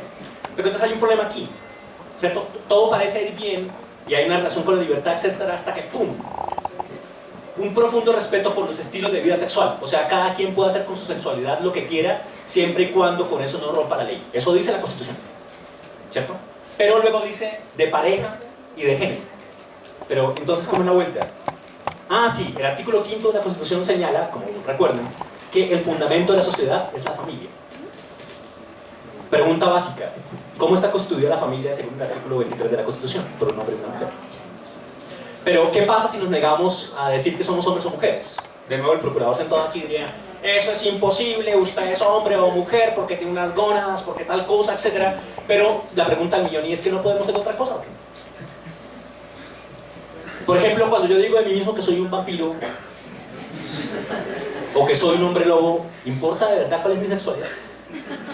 En un nido de vampiros, como es bastante conocido, en un nido de vampiros pues jugamos juegos braveros. Todos los vampiros tenemos una especie de daga. Pues, por favor, los vampiros que estén aquí no me regañen por revelar los secretos. Pero tenemos una especie de daga y jugamos cosas como estas. Vamos a jugar a primera sangre y nos transamos a navajazos. Y pues luego de que empezamos a jugar con eso y empieza a salir sangre, pues empezamos a chuparnos la sangre unos a otros. ¿Y quién dijo que para eso se necesita una identidad inicial? Mira, soy tal cosa, etc. No, hay posibilidades de desencadenamiento y esos juegos son válidos en el uso de la libertad. Ojo con eso. Hay un momento en el que sujetos experimentan consigo mismos de manera fuerte. El bondage, el problema sadomasoquista, etc. Todos son posibilidades eróticas que pueden funcionar. Y también puede funcionar, por ejemplo, el hecho de que yo me instale un orgasmatrón. ¿Qué es eso? Me pongo una máquina que se descubrió como manera de resolver el dolor crónico de espalda, me pongo una máquina aquí, un Davenir Cyborg, me pongo la maquinita y despicho y el impulso eléctrico genera un orgasmo, sin necesidad de la relación con el otro. Bueno, ¿y por qué no? Es decir, hay miles de posibilidades, ¿lo ven? No habría una única posibilidad que diga A y B, y sin embargo aquí se mantiene eso. Usted, ojo con lo que estoy diciendo. Usted está aquí sentado y ha estado sentado en la escuela durante más de 16 años para ser formado como hombre o como mujer, porque una perspectiva que entiende lo que usted es como hombre o como mujer y la familia como soporte de la sociedad no permite entender eso de una manera diferente. Pero ¿podría ser distinto? Y si fuera distinto, ¿qué pasaría? ¿Qué ocurriría con eso? Entonces veamos. Tengo una compañera, amiga mía, que en este momento habita un semáforo y es afrocolombiana, desplazada de la violencia en Urabá y es lesbiana. Miren a mi amiga. Primer esquema de salida, de dominación severa, es afrocolombiana. Segunda, es mujer. Y tercera, es lesbiana. Y cuarto, vive en un semáforo. Alguien diría, bueno, pero esto, quién sabe, ¿no? De pronto esa vida que lleva eso es malo. Pero les guste o no, está a la misma distancia de los derechos que cualquier ser humano. Que el Procurador General de la Nación, que el señor Presidente, que Álvaro Uribe, está a la misma distancia de los derechos que cualquiera. Y eso es innegable. Y sin embargo, generamos un comportamiento de exclusión sistemática de esos cuerpos, los sacamos porque no obedecen a esto. Y entonces, ¿dónde quedó la libertad? ¿Y dónde quedó la posibilidad de cada sujeto de llevar su vida como quiera? Aquí se dice, bueno, estilos de vida sexual, pero enseguida dice de pareja y de género. Habría que preguntarle si de verdad de pareja implica, por ejemplo, que yo tenga parejas distintas, múltiples. En lo que, por ejemplo, se ha llamado poliamor, que como recuerdan es la propuesta de una sexóloga brasileña que aparece en la tele y que por eso debe decir la verdad, porque aparece en la televisión. Pero bueno, ¿es posible tener varias parejas? Es complicado, ¿lo ven? Es complicadísimo, es un gran problema, pero es una pregunta fuerte. Ahora, ¿qué relación habría con el derecho, etcétera? Con el reconocimiento del otro en términos de equidad, dignidad. Es complicada la cosa. Bien, de pareja y de género. ¿Pero qué significa tener un género? Es decir, ¿qué significa que a mí se me asigne, se me abrogue, se me establezca un género? Entonces veamos los espacios de conducta de los que hablaba Foucault. ¿Por qué los baños son de hombres y de mujeres? Los que son de artes tienen una facultad cuyos baños no funcionan así. Los baños de la facultad de artes son mixtos. ¿Por qué no hacemos eso en todas las facultades? ¿Qué pasaría? Habría una cierta sensación según la cual en el baño, como aparece en todos los manuales de convivencia de los colegios, ocurren cosas complicadas. Y la desnudez del otro, y la relación con el otro, y el peligro. Pero pues hagamos la pregunta: ¿por qué la facultad de artes puede tener baños mixtos, pero no las demás facultades? Hay unos peligros, se cierran ciertas cosas, es necesario controlar ciertos aspectos, ¿lo ven?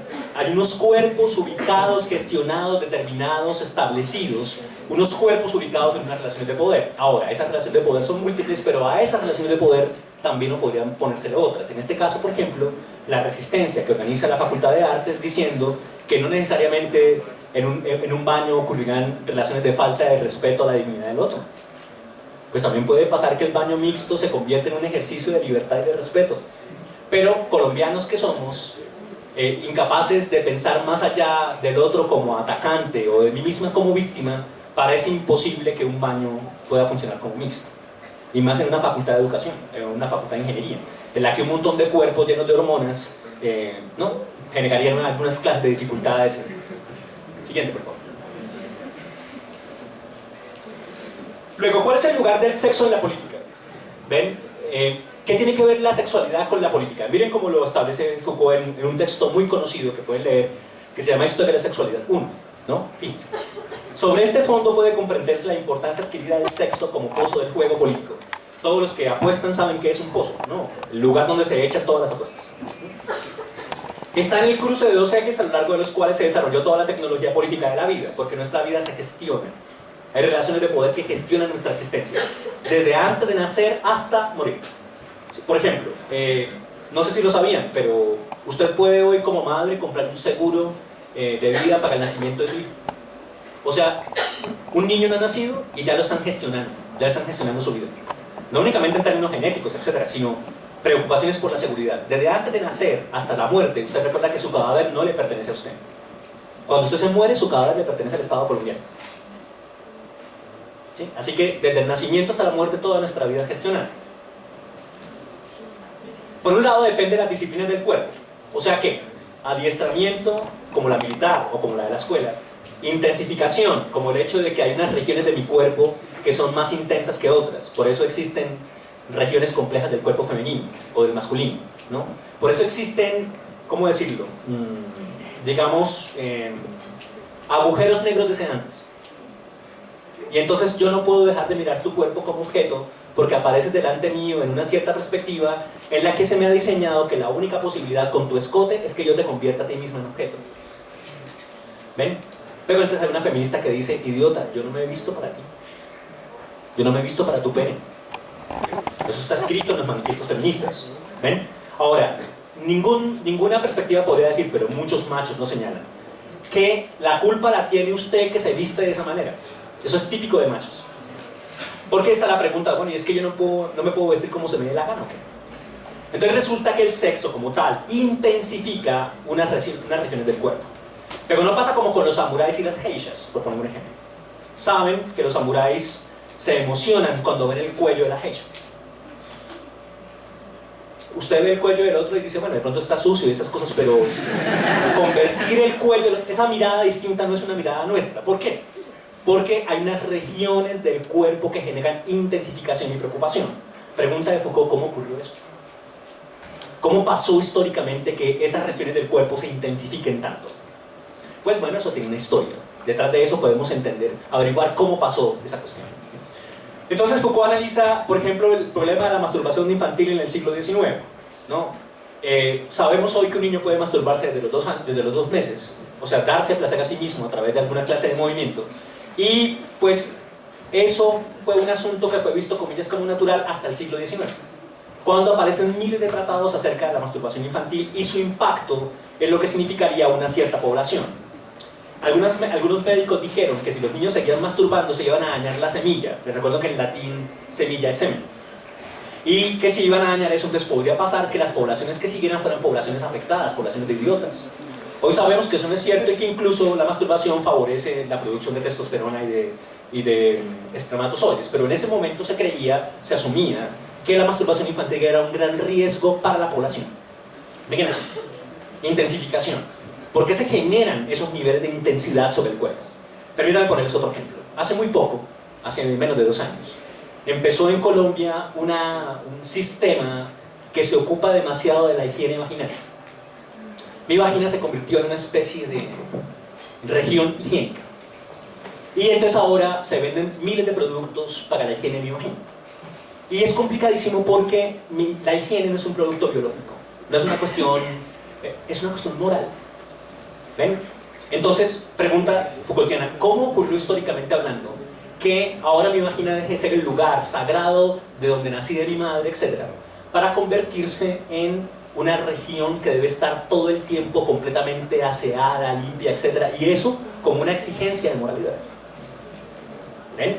Foucault analiza esa clase de cuestiones, pero quiero mostrarles que esas intensificaciones son reales. O sea, eso no es ninguna imaginación. Nuestro cuerpo es diseñado desde esas maneras de adiestramiento, pero también desde esas formas de intensificación.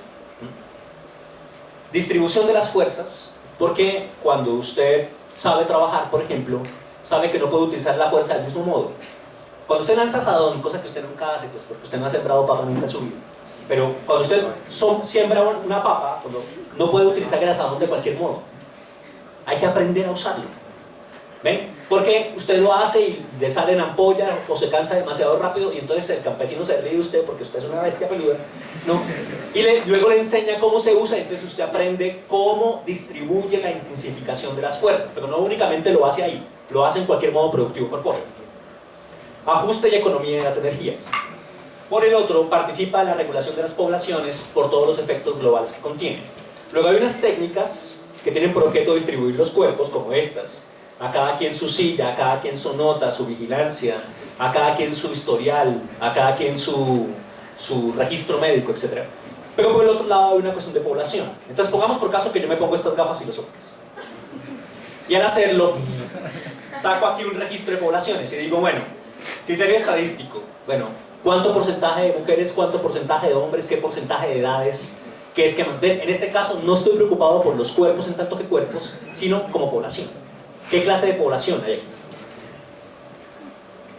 Miren cómo sigue. Se inserta simultáneamente en ambos registros, o sea, en el del cuerpo y en el de la población.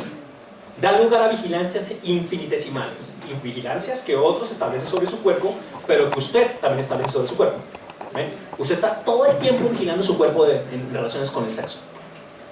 A controles de todos los instantes. Cada momento está controlado, o supuestamente debe serlo. A arreglos espaciales de una meticulosidad extrema. A exámenes médicos o psicológicos indefinidos. A todo un micropoder sobre el cuerpo. Le veamos. Suponiendo que pues, Bienestar Universitario le ofrezca a usted una cita médica, usted va y le dice, mire, señor doctor, lo que pasa es que tengo este problema. Yo hace unas 3 semanas me puse a jugar por ahí con un cuerpo deseable y tengo unos ciertos síntomas en cierta región del cuerpo. ¿Será que usted me hace el favor de ayudarme?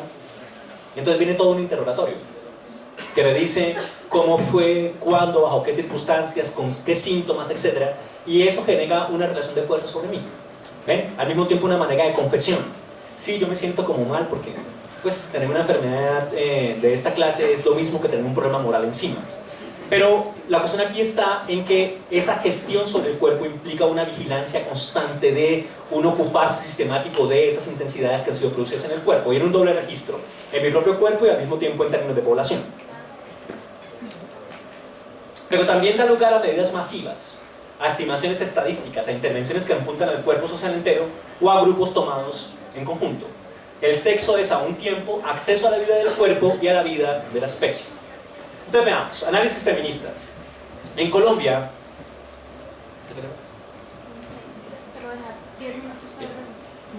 las mujeres tienen hijos o demasiado pronto o demasiado tarde. Demasiado pronto porque, pues, relaciones culturales, etcétera, hace que una mujer se embarace demasiado rápido en la vida. Pero al mismo tiempo pasa que una mujer educada, que ha pasado por ciertos procesos, etcétera, decide esperar hasta que haya triunfado en la vida para luego tener un hijo. ¿Sí? Entonces en Colombia están en otros extremos. Pregunta, ¿cómo funciona eso en el problema del nacimiento y la gestión de la población? Entonces hoy la población colombiana está cada vez más diferenciada, hay gente muy joven y al mismo tiempo gente muy vieja y no hay intermedios. Entonces hay que preocuparse porque mujeres jóvenes tengan hijos. ¿Ven? Y para eso entonces se insiste en una cierta perspectiva de la maternidad, la cientificación de la vida, etc. E insistir en que una puede ser madre y exitosa al mismo tiempo. Pero entonces, si se habla de ejercicio de crítica, de resistencia, ¿qué es lo que vamos a entender por crítica? ¿No? Voy a avanzar aquí muy rápido porque hay unos esquemas de gestión de mi propia conducta que Foucault llama gubernamentalidad. O sea, este ejercicio es un ejercicio de gobierno. Pero si es una gubernamentalidad, entonces ¿qué es la crítica? Esta definición de Foucault la utiliza la mayoría de las feministas que asumen esa posición. Miren cómo dice. Si la gubernamentalidad es este movimiento por el cual se trataba en la realidad misma de una práctica social, ojo, de sujetar a los individuos a través de unos mecanismos de poder que invocan una verdad, pues invocan una verdad. Alguien me sujeta invocando una cierta verdad, alguna. El reino de los cielos, un discurso científico, un discurso pedagógico, una verdad sobre usted. Pues bien, yo diría que la crítica, ojo, es el movimiento por el cual el sujeto, o sea usted, se atribuye el derecho de interrogar a la verdad acerca de sus efectos de poder. El derecho, ojo, de interrogar a una cierta verdad sobre sus efectos de poder. ¿Qué significa eso? Significa que hay muchas verdades que determinan nuestra vida, ¿no? La verdad médica, la verdad política, la verdad jurídica, la verdad pedagógica, y esas verdades dirigen nuestra conducta de cierto modo.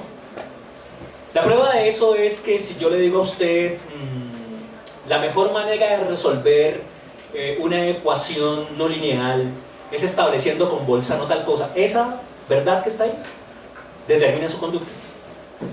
Si yo soy ingeniero y tengo que ocuparme, por ejemplo, de un espacio, de una industria, de una manera de habitar, de una manera de diseño, las verdades de mi ciencia determinan la conducta de los otros. Luego, siempre hay verdad y esas verdades tienen posibilidades de poder. Haz esto porque tal cosa.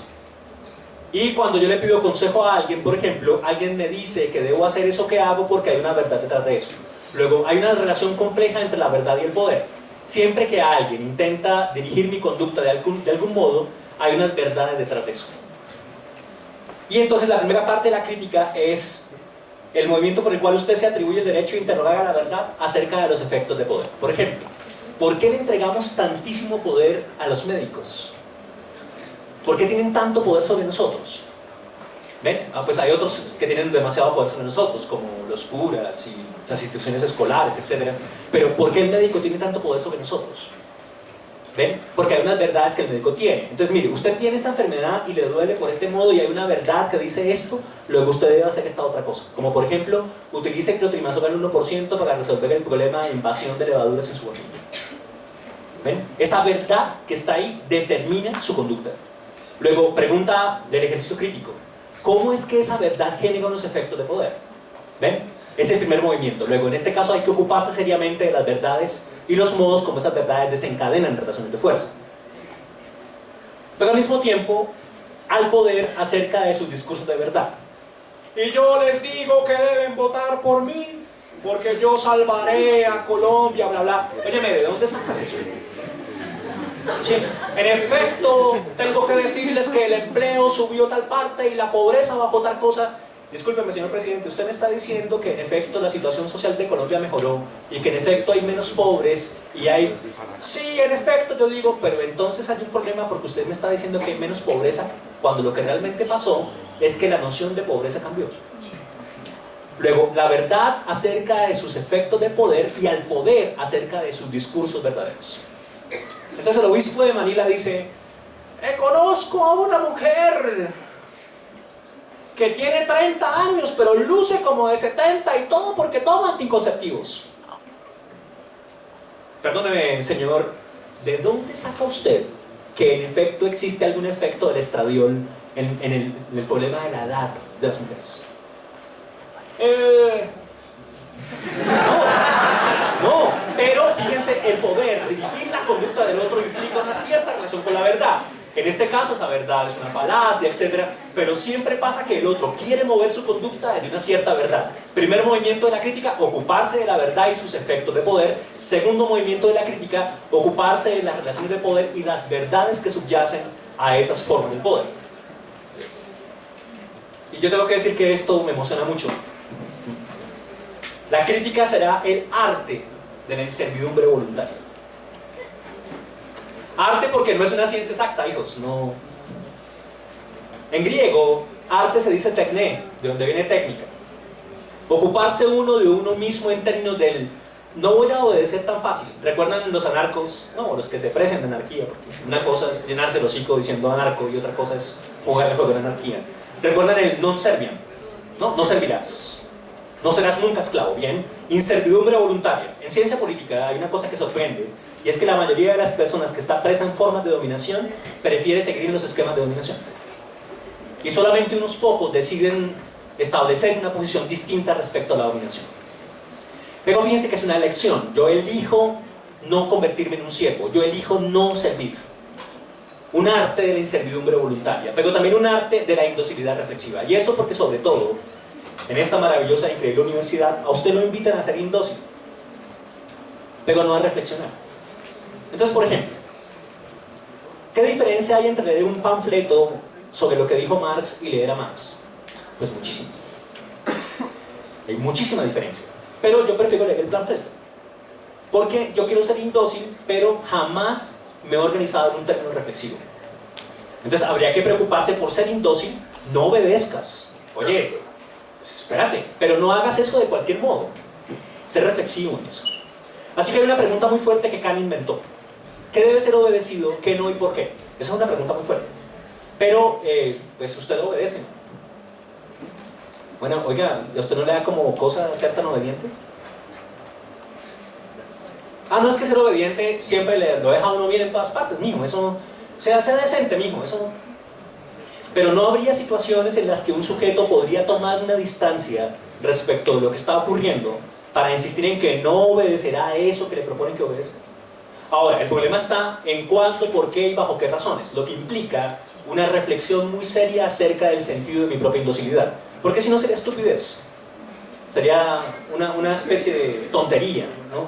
Más bien hay que establecer de manera clara por qué. Cuando una forma de indocilidad de estas funciona, es increíblemente contagiosa. Es muy contagioso. Entonces uno le muestra a otros por qué razón no debería obedecer ciertas cosas, y entonces los otros entienden unas ciertas razones y ahora juegan conmigo el juego de la desobediencia. Pero insisto en que no se trata de desobedecer por desobedecer. Hay que hacer una gran reflexión para entender qué sí, qué no y por qué. La crítica tendría esencialmente como función la desujeción. Es decir, si usted está sujetado, podría desujetarse, quitarse de encima de esas sujeciones en el juego, en lo que podría denominarse con una palabra la política de la verdad. Es decir, el modo como unas ciertas verdades determinan relaciones de poder y al mismo tiempo las formas como el poder necesitan una verdad. Luego veamos.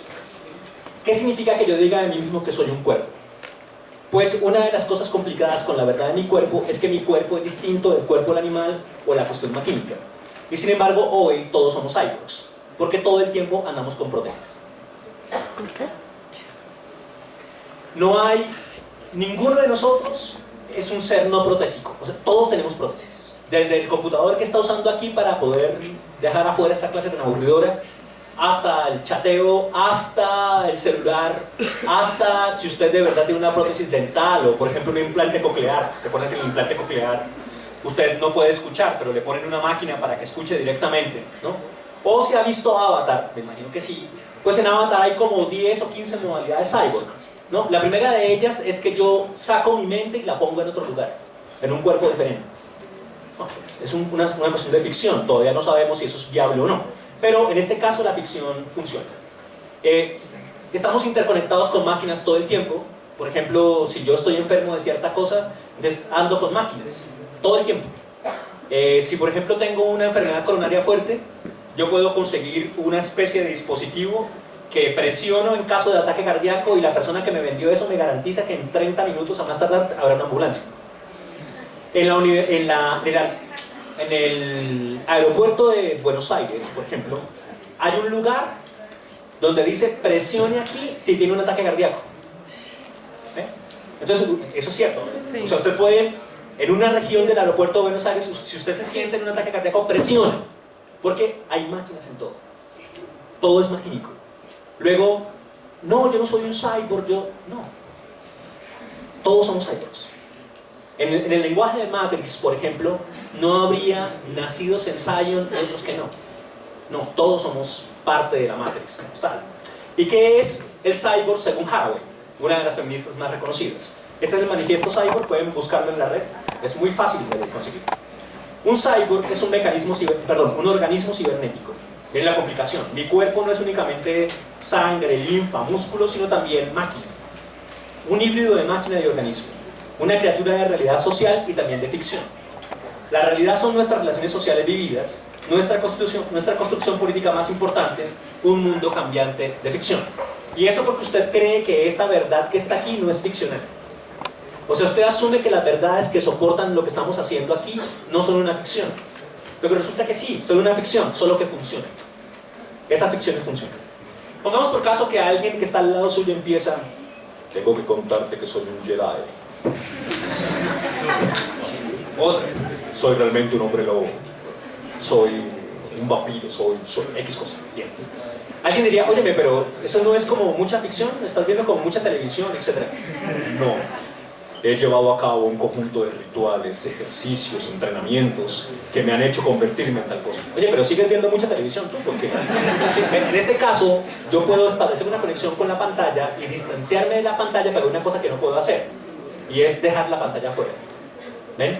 Estoy sumergido hasta el tótono en la pantalla, y la cuestión ahí más compleja es que no hay nada que yo no haga con máquinas. Todo está relacionado con el maquínico. Ahora, alguien dirá: pero bueno, la distancia entre el cuerpo y la máquina es clara, o la distancia entre el cuerpo y el animal es clara. Dana Haraway no es únicamente doctora en ciencias biológicas, también doctora en filosofía, y hace un trabajo increíble acerca de cómo es que se diseña el corazón de un humano en un cerdo, por terapia genética, o cómo se diseña la oreja que le vamos a implantar a usted en el cuerpo de un ratón. ¿Han visto esa imagen?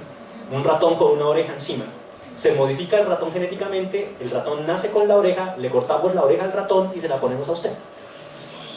Luego, ¿de dónde sale esa distinción animal-humano como tal? ¿No? Estamos mucho más cerca de lo que creemos. Y se diseñan aspectos biológicos del animal para ponérmelos, para ubicármelos, para usarlo de cierta manera. Y lo mismo pasa con la máquina. El implante coclear, pero también el marcapasos, que es el más conocido de todos. Hay corazones que son completamente artificiales y dentro de poco habrá muchos más elementos artificiales.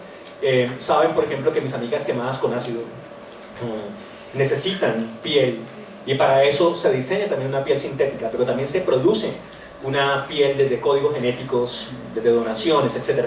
Así que si yo, por ejemplo, firmo un documento que dice que todo mi cuerpo puede ser donado, pues este cuerpo podría ser parte de otros. Luego, ¿dónde está la supuesta distinción fuerte entre mi cuerpo y la máquina o entre mi cuerpo y otros cuerpos?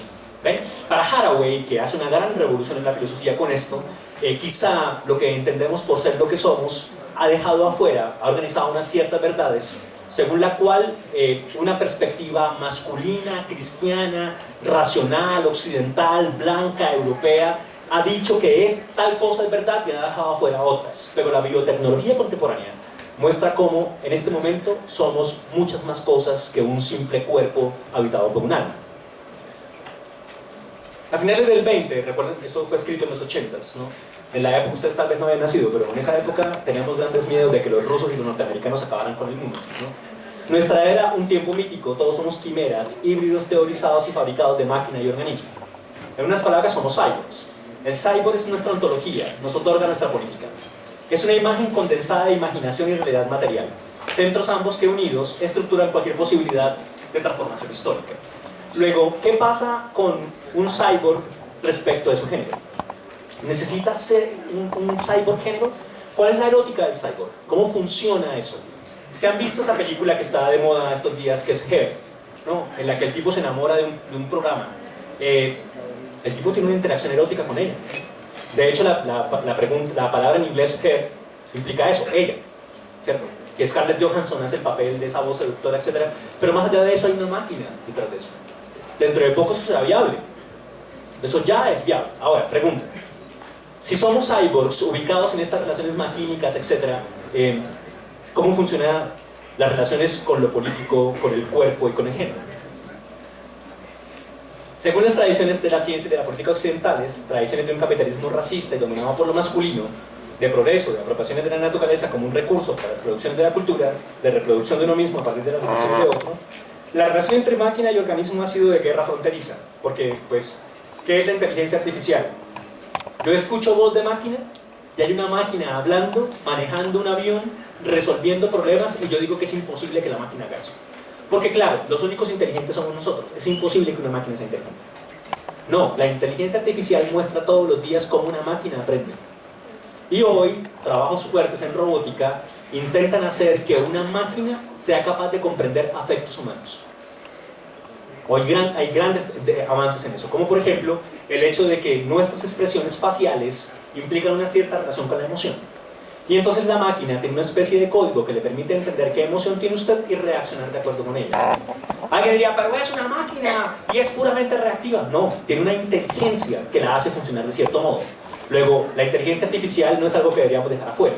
Es algo que ya está con nosotros, que dirige nuestra vida y que se conecta con nuestra vida. En tal conflicto estaban en litigio los territorios de producción, o sea, el problema marxista de que aparece la máquina y la máquina ocupa el lugar del obrero, ¿no? De la reproducción y de la imaginación. ¿Han visto cuestiones de reproducción genética fuertes en Hollywood, ¿no? La cuestión clon, ¿no? La clonación, y siempre hay máquinas clonando, ¿no? Así que el presente trabajo, o sea, el manifiesto Cyborg, ojo con esto, es un canto al placer de la confusión de las fronteras y a la responsabilidad de su construcción. Y pues ya sé que no voy a poder avanzar más en lo que sigue, pues el texto implica a Braidot y a Butler, pero podemos dejar ahí. La cuestión es así, fíjense la tarea del Cyborg. Un canto al placer de la confusión de fronteras. ¿Qué pasa si en lugar de estar tan ocupados construyendo fronteras, nos dedicamos a generar conexiones, rupturas, interacciones entre máquina y organismo, entre máquina y animal, cuerpo, etc.? Pues habría unas posibilidades placenteras increíbles ahí, que valdría la pena experimentar, o al menos tener en cuenta como posibilidad analítica. Pero no puede pasar, ojo con lo que voy a decir, no puede pasar que juguemos esos juegos sin destruir lo que entendemos por humano. Y algunos dicen, Dios mío, qué miedo, etc. Bueno, al mismo tiempo está el hecho de que el humano está muerto hace rato, como Dios. Pero hay gente que ni siquiera acepta que Dios está muerto. ¿Ven? Ahora, imagínense si Dios está muerto y el humano está muerto y estamos en épocas poshumanísticas. Si en este momento ningún discurso humano genera ninguna posibilidad de resistencia, etc. Siendo eso así, ¿qué somos? Pues para Haraway somos posibilidades de organización y de conexión. Podríamos interactuar con máquinas y con animales para construir un mundo diferente. Y en ese mundo, entonces, ya no habría distinciones como las que tenemos hoy. Ya no existirían esas distinciones, aparecerían otras. Y hoy esas distinciones ya están. Permítanme ponerles ejemplos complejos, pero históricos, reales. Yo nací mujer, pero he decidido de mí misma que no quiero ser mujer. Porque yo soy un hombre, realmente. Y entonces me hago una mastectomía radical. Eso significa que me saco mis glándulas mamarias. Y empiezo a tomar hormonas masculinas y me sale barba. Y los músculos se me ponen más grandes, etc. Y ahora me caso con otra mujer. Pero estando en esas, mi compañera no puede tener hijos. Pero como yo, biológicamente hablando, soy mujer, suspendo la toma de hormonas masculinas y ahora albergo en mi útero la vida de mi hijo, siendo yo masculino. ¿Ven? Esas multiplicidades funcionan. Esas cuestiones que lucen tan locas funcionan. ¿Ven? Hoy es posible diseñarse uno mismo de muchísimas maneras. Un artista colombiano hizo el siguiente ejercicio para mostrar que en efecto uno también puede ser cyborg hormonal, ¿no? Hay cyborgs hormonales en los gimnasios que toman testosterona o ¿cómo se llama? Sí, alguna clase de reemplazo químico o molecular de la testosterona, y a ellos no se les dice nada porque se modifican a sí mismos, etc. Pero no pasa nada porque luce bien. Pero el artista colombiano durante 3 meses ingiere hormonas femeninas y lo que hace es tomarse una foto diaria. Clic, clic, clic. Empieza la obra de arte primer día, ¿no? Hasta el último día de los 3 meses donde aparece el lampiño, le han crecido senos, etc. Oye, puede ser otra cosa, puede ser una quimera, puedes diseñarte a ti mismo de muchos modos. El Procurador General de la Nación sentado aquí o el Papa dirán, ay, Virgen Santísima, no, hombres, mujeres, así los hizo Dios. Pues Dios está muerto hace rato y tenemos un gran problema con eso, y es ese: la posibilidad de diseñarnos, construirnos, hacernos viables, establecer posibilidades experimentales fuertísimas. Ahora, eso es complicado porque implica un gran problema ético y un gran problema político. Yo no he dicho que no, pero lo que sí estoy señalando es que en una época como la nuestra, quizá la relación hombre-mujer, adulto-niño, etc., implique una cierta perspectiva blanca, europea, dominante, que valdría la pena enfrentar. El biotécnico, perdón, lo hablamos. Este es Braidotti, no quiero llegar hasta allá porque no alcanzamos. Miren cómo funciona la cuestión cyborg. El cyborg es una criatura en un mundo posgenético, o sea, el género no vale para el cyborg. ¿Ven? No tiene relaciones con la bisexualidad, o sea, alguien no diría, mire, si usted no es hombre ni mujer, entonces es bisexual. Algo así como lo que le pasa a mis amigas feministas a las que se las acusan de lo siguiente: usted tanto que mujer solamente puede ser 3 cosas. O puede ser la Santa Madre, o sea, la mujer que santificó su cuerpo por la maternidad. O de venir puta, y lo hace porque usted desencadena su deseo, y entonces hacerlo es necesariamente de venir puta, ¿no? Porque una es una perra si suelta su deseo, pero uno como macho sí puede hacerlo, ¿cierto? Y la otra de venir lesbiana. Entonces, a mí como mujer solamente me quedan esos 3 niveles. O sea, no puedo hacer más. Bueno, pero podría hacer otra cosa, ¿no? Sí, podría hacer millones de cosas, pero una estructura de verdad que dice que yo soy esto, solamente me deja esas 3 alternativas. Ahora miren la cuestión cyborg. Yo podría ser, por ejemplo, asexual. Hoy saben que existe esa clasificación. Alguien dice de sí mismo que no está interesado en ninguna manifestación sexual, pero eso para algunos es imposible. Otros dicen, bien, pues yo creería que mis posibilidades eróticas son un asunto maquínico. O sea, estar con humanos es increíblemente aburridor, yo prefiero vivir esquemas de ficción, y entonces mantengo posibilidades eróticas con modalidades tridimensionales y con máquinas que simulan ese elemento. ¿Es eso válido o no? Bueno, es problemático. No tienen relaciones con la bisexualidad ni con la simbiosis preedípica. Eso es Freud. No tenemos tiempo para explicarlo, pero ni con el trabajo no alienado u otras seducciones propias de la totalidad orgánica, mediante una apropiación final de todos los poderes de las partes a favor de una unidad mayor. ¿Qué significa eso? Significa hacer estallar las diferencias. Si al principio habíamos dicho que hay una cierta necesidad de integrar las diferencias, o sea, los hombres lobo deben vivir junto con los vampiros como ciudadanos integrados. Decía que una cosa es mantener esta posibilidad como la única manera de ser y otra cosa es ocuparse de la multiplicación de las diferencias. Así que voy a decirlo de esta manera. Si uno es ingeniero o ingeniera, ¿por qué no tomarse en serio eso? ¿Y por qué no hacer, comillas, una ingeniería de sí mismo?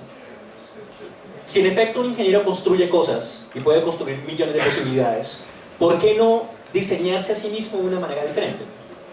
Por ejemplo, hoy sabemos que los computadores son nuestra memoria auxiliar y que siempre tenemos relación con las pantallas para poder ser de cierta manera. Y hoy usted no se imagina el mundo sin un computador. Pero nuestras relaciones con la computación y con la inteligencia artificial van mucho más lejos. Al punto de que muy probablemente en el futuro unas computadoras del tamaño de un átomo o un poco más grandes que átomos se inserten en el cerebro humano para servir como memorias auxiliares. Y esto no es únicamente una cuestión de ficción. Recuerdan que el cyborg es ficcional, pero toda ciencia ficción de algún modo se ha cumplido.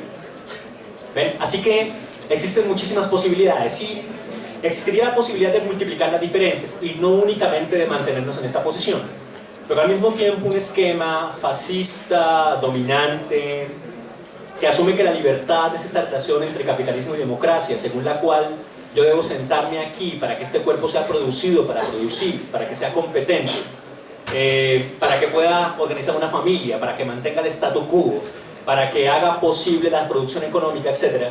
Entonces se enfrenta al hecho de que podrían aparecer miles de posibilidades que van desde reunirnos en una comunidad que espera el fin del mundo, eso pasa, hasta formas nuevas de producción. ¿Ven? Maneras distintas de producir que no pasan, por ejemplo, por el uso de insecticidas, no pasan por la colonización de las semillas, no pasan por capturas biológicas, sino que llevan a cabo sus propios ejercicios de creatividad. Luego, la vida es una posibilidad moldeable, una manera específica de moldeamiento. Habría muchísimas posibilidades en eso y valdría la pena preguntarse cómo construirla en tanto que ingeniero. Para decirlo así, un ingeniero o una ingeniera tendría un gran problema filosófico. ¿Cómo se construye a sí mismo? Bien, debo decirle a ese ingeniero o a esa ingeniera que ya está siendo construido. De hecho, ya fue construido con unos esquemas institucionales. Y que ahora debe tomar la pregunta de la crítica, de preguntarse seriamente, porque solamente usted puede contestarlo, si va a mantener ese diseño o si va a construir uno nuevo. Y esa pregunta del diseño es la pregunta de la relación compleja entre crítica y resistencia. Es decir, plantear una posibilidad ética en la que unos sujetos enfrentan unas relaciones de poder para convertirse en otra cosa. Gracias por soportar esta clase tan aburrida.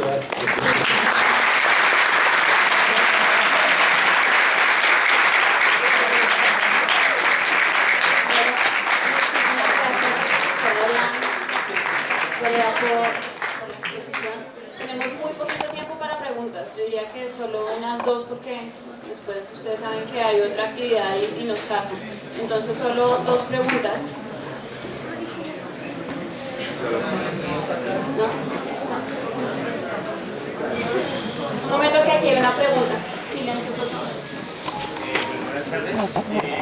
Entiendo muy bien lo que plantea de la gubernamentalidad y la crítica, pero no entiendo esa crítica cuando usted dice que es la atribución que el sujeto tiene para cuestionar esos mecanismos de poder y esos efectos de verdad. Esa crítica, como, sí, es una pregunta como maestro, como licenciado, ¿se puede enseñar esa crítica o resultaría una paradoja el hecho de que yo fomento la crítica a mi estudiante o es por una iluminación trascendental, lo que sea? ¿Cómo sucede ese proceso de educación? Bien, una de las cuestiones fundamentales hoy en la crítica es que la crítica es también un asunto de entrenamiento.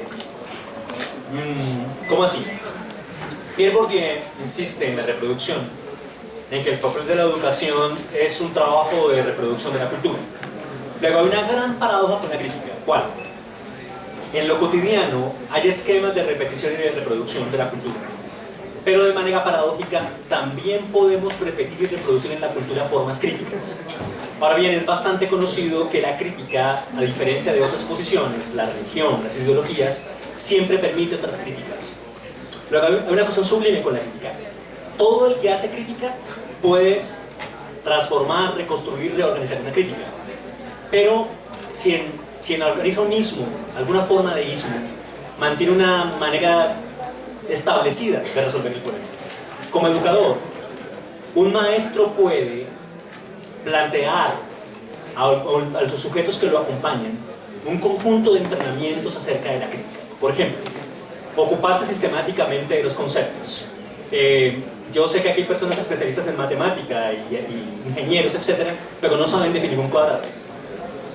Ahora, alguien dibuja un cuadrado y eso es fácil, pero una cosa es dibujar un cuadrado y otra cosa es definir un cuadrado. Ahora, eso es tan simple como un cuadrado, pero ¿qué es libertad? ¿Qué es Estado social de derecho? ¿Qué significa sexualidad? Esas preguntas tan fuertes implican que el maestro debe acompañar a su estudiante en un análisis complejo de esos conceptos y la manera como han sido construidos. Pero al mismo tiempo debe permitirle al sujeto jugar el juego de la crítica. Luego no tendría sentido en la educación para la libertad que se instruyera al otro en una pura repetición para la crítica. Habría que ejercer la crítica, permitir la crítica, jugar el juego de la crítica. Y ese ejercicio es muy difícil, especialmente cuando las instituciones educativas insisten en que lo fundamental es que la gente obedezca, no que piense.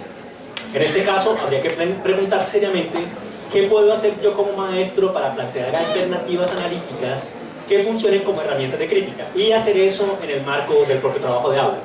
Sin embargo, como es bastante conocido en Piaget, por ejemplo, o en otros psicólogos evolutivos, no todo el mundo está listo para entender un ejercicio crítico. No necesariamente. Y bueno, pues hay un momento en el que los discípulos le preguntan a Platón eso, ¿no? Maestro, ¿qué pasa si solamente un hombre entiende la filosofía de la justicia en la ciudad? Entonces Sócrates se ríe un poco porque dice que eso es imposible, pero vamos a suponer que sí. ¿Qué debería hacer ese sujeto? Pues debería cuidarse, debería ocuparse él de sí mismo, mientras intenta hacer que los otros puedan ocuparse de él. En ese sentido, el trabajo de la crítica es posible de plantear como herramienta, pero al mismo tiempo como ejercicio. Si el trabajo de la autonomía es un puro dar órdenes, entonces no existiría la posibilidad de hacer que un sujeto entienda cómo hacer crítica. Pero al mismo tiempo hay un espacio de experimentación que nadie puede anticipar.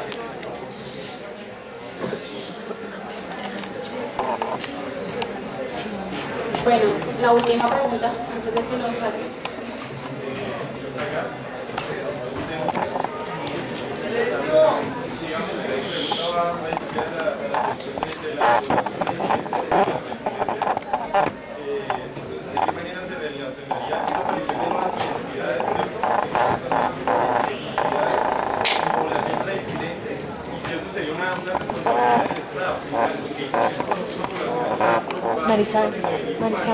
Marisabel.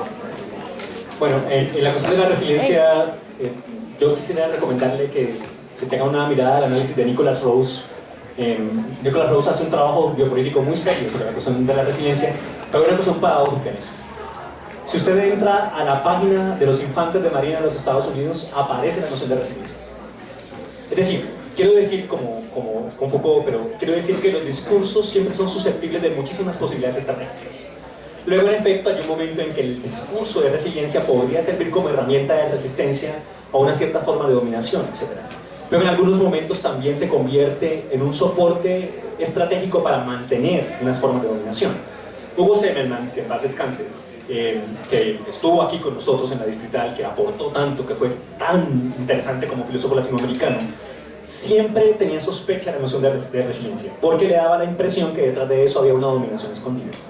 Pero detrás de eso hay una gran pregunta que le invito a revisar desde Nietzsche y con Expósito, etcétera, acerca de una biopolítica afirmativa. ¿En qué sentido la vida plantea posibilidades de sobrevivencia? Lanza estrategias nuevas, etcétera. Detrás de eso está la vida biológica, que organiza posibilidades adaptativas, etcétera, y mantiene unas relaciones de fuerza, como por ejemplo un cuerpo que organiza alternativas para gastar su energía y mantener y sobrevivir lo máximo que pueda. Pero al mismo tiempo está el hecho de que esas metáforas biológicas se utilizan hoy como discursos para mantener formas de dominación. Pero también el hecho de que yo podría convocar a una comunidad a que organicen maneras de resistir una forma de dominación desde una cierta posibilidad del poder. Ejemplos fallidos. Primero, el gueto de Varsovia. Los nazis llegan, invaden Polonia. El único gueto que se arma y se mete a las cloacas le dispara a los nazis, resultado, todos se murieron. Todos se murieron. O sea que esa resiliencia terminó en muerte. Pero la resiliencia del campo de concentración también hizo que unos seres humanos, a pesar de las circunstancias, sobrevivieran. Primo Levi escribe la trilogía de Auschwitz y se mata, porque no soporta el peso de la muerte de la gente que lo acompaña. Pero otras personas soportaron como un deber moral e insistieron en una relación con otros el mantener la fuerza incluso en semejante estado de dominación. Ahora, es un problema de ética y de política también, pero en el fondo es un problema estratégico. ¿De qué manera unas ciertas relaciones con la vida sirven como soporte para enfrentar unas formas de dominación? Esa pregunta es muy seria, pero debo decirle que los infantes de marina norteamericanos, pero al mismo tiempo indígenas latinoamericanos y colombianos, pero al mismo tiempo la ciudad de Londres propone la resiliencia como la posibilidad de enfrentar un cataclismo. Por ejemplo, existen unas técnicas que tienen por objeto resolver el problema de la violencia sistemática en universidades y colegios norteamericanos. Lo que acaba de pasar, en la que un estudiante apuñala a un montón de gente u otro le dispara. Y hay un momento en que se le dice, organícense de tal modo que puedan enfrentar a su agresor. Y a eso se le entiende por resiliencia. ¿Ven? Y hay colegios norteamericanos, es increíble, pero es cierto, hay colegios norteamericanos en el que el entrenamiento incluye el hecho de enfrentar a un posible agresor. O sea, la clase de educación física es averiguar cómo hacemos como comunidad para enfrentar a un posible agresor. Y en eso hay una estructura de inmunidad, unos vínculos con lo inmunitario, etc. Pero lo interesante del asunto es revisar cómo unas ciertas formas de vida pueden organizarse para enfrentar maneras de captura, distribución, control, dominación de esa misma vida. Y para llegar a una cuestión que desde Nietzsche está clara: la vida siempre es exceso. El poder de la vida es excesivo. Tanto así que hoy sabemos que esta especie humana, nosotros, somos una especie que habita junto con 5 millones de especies más este planeta, que es una nave espacial de 40.000 kilómetros de diámetro que orbita en la tercera elíptica a una estrella enana blanca. Y una cosa que puede pasar aquí: nosotros podemos desaparecer, pero la vida no. La prueba de eso está en la extinción de los dinosaurios, que vivimos sobre este planeta 365 millones de años y desaparecieron. Nosotros llevamos máximo 6, por mucho. Y la vida humana puede perfectamente desaparecer. Eso lo dice Nietzsche, en verdad es mentira en sentido extramoral. Pero la vida no. Tendría que pasar un cataclismo demasiado extraño para que el fenómeno de la vida desapareciera. Ahora, ¿cómo soñamos una vida distinta? Pues no nos podemos imaginar, porque hay una cosa que la vida se hará, y en eso hay una especie de misterio, y es el hecho de que puede organizar posibilidades adaptativas que generen nuevas relaciones. Peter Sloterdijk, en Haz de cambiar tu vida, dice que debemos tener cuidado porque hay malas adaptaciones. O sea, adaptaciones que, como el campo de concentración, como otros elementos, destruyen la vida, no la garantizan. Así que en este caso habría que preguntarse, para terminar, ¿en qué sentido una estrategia de resiliencia es realmente una manera de adaptarse para enfrentar unas formas de dominación y no una mala adaptación que termina manteniendo una dominación inicial? Gracias por escucharme.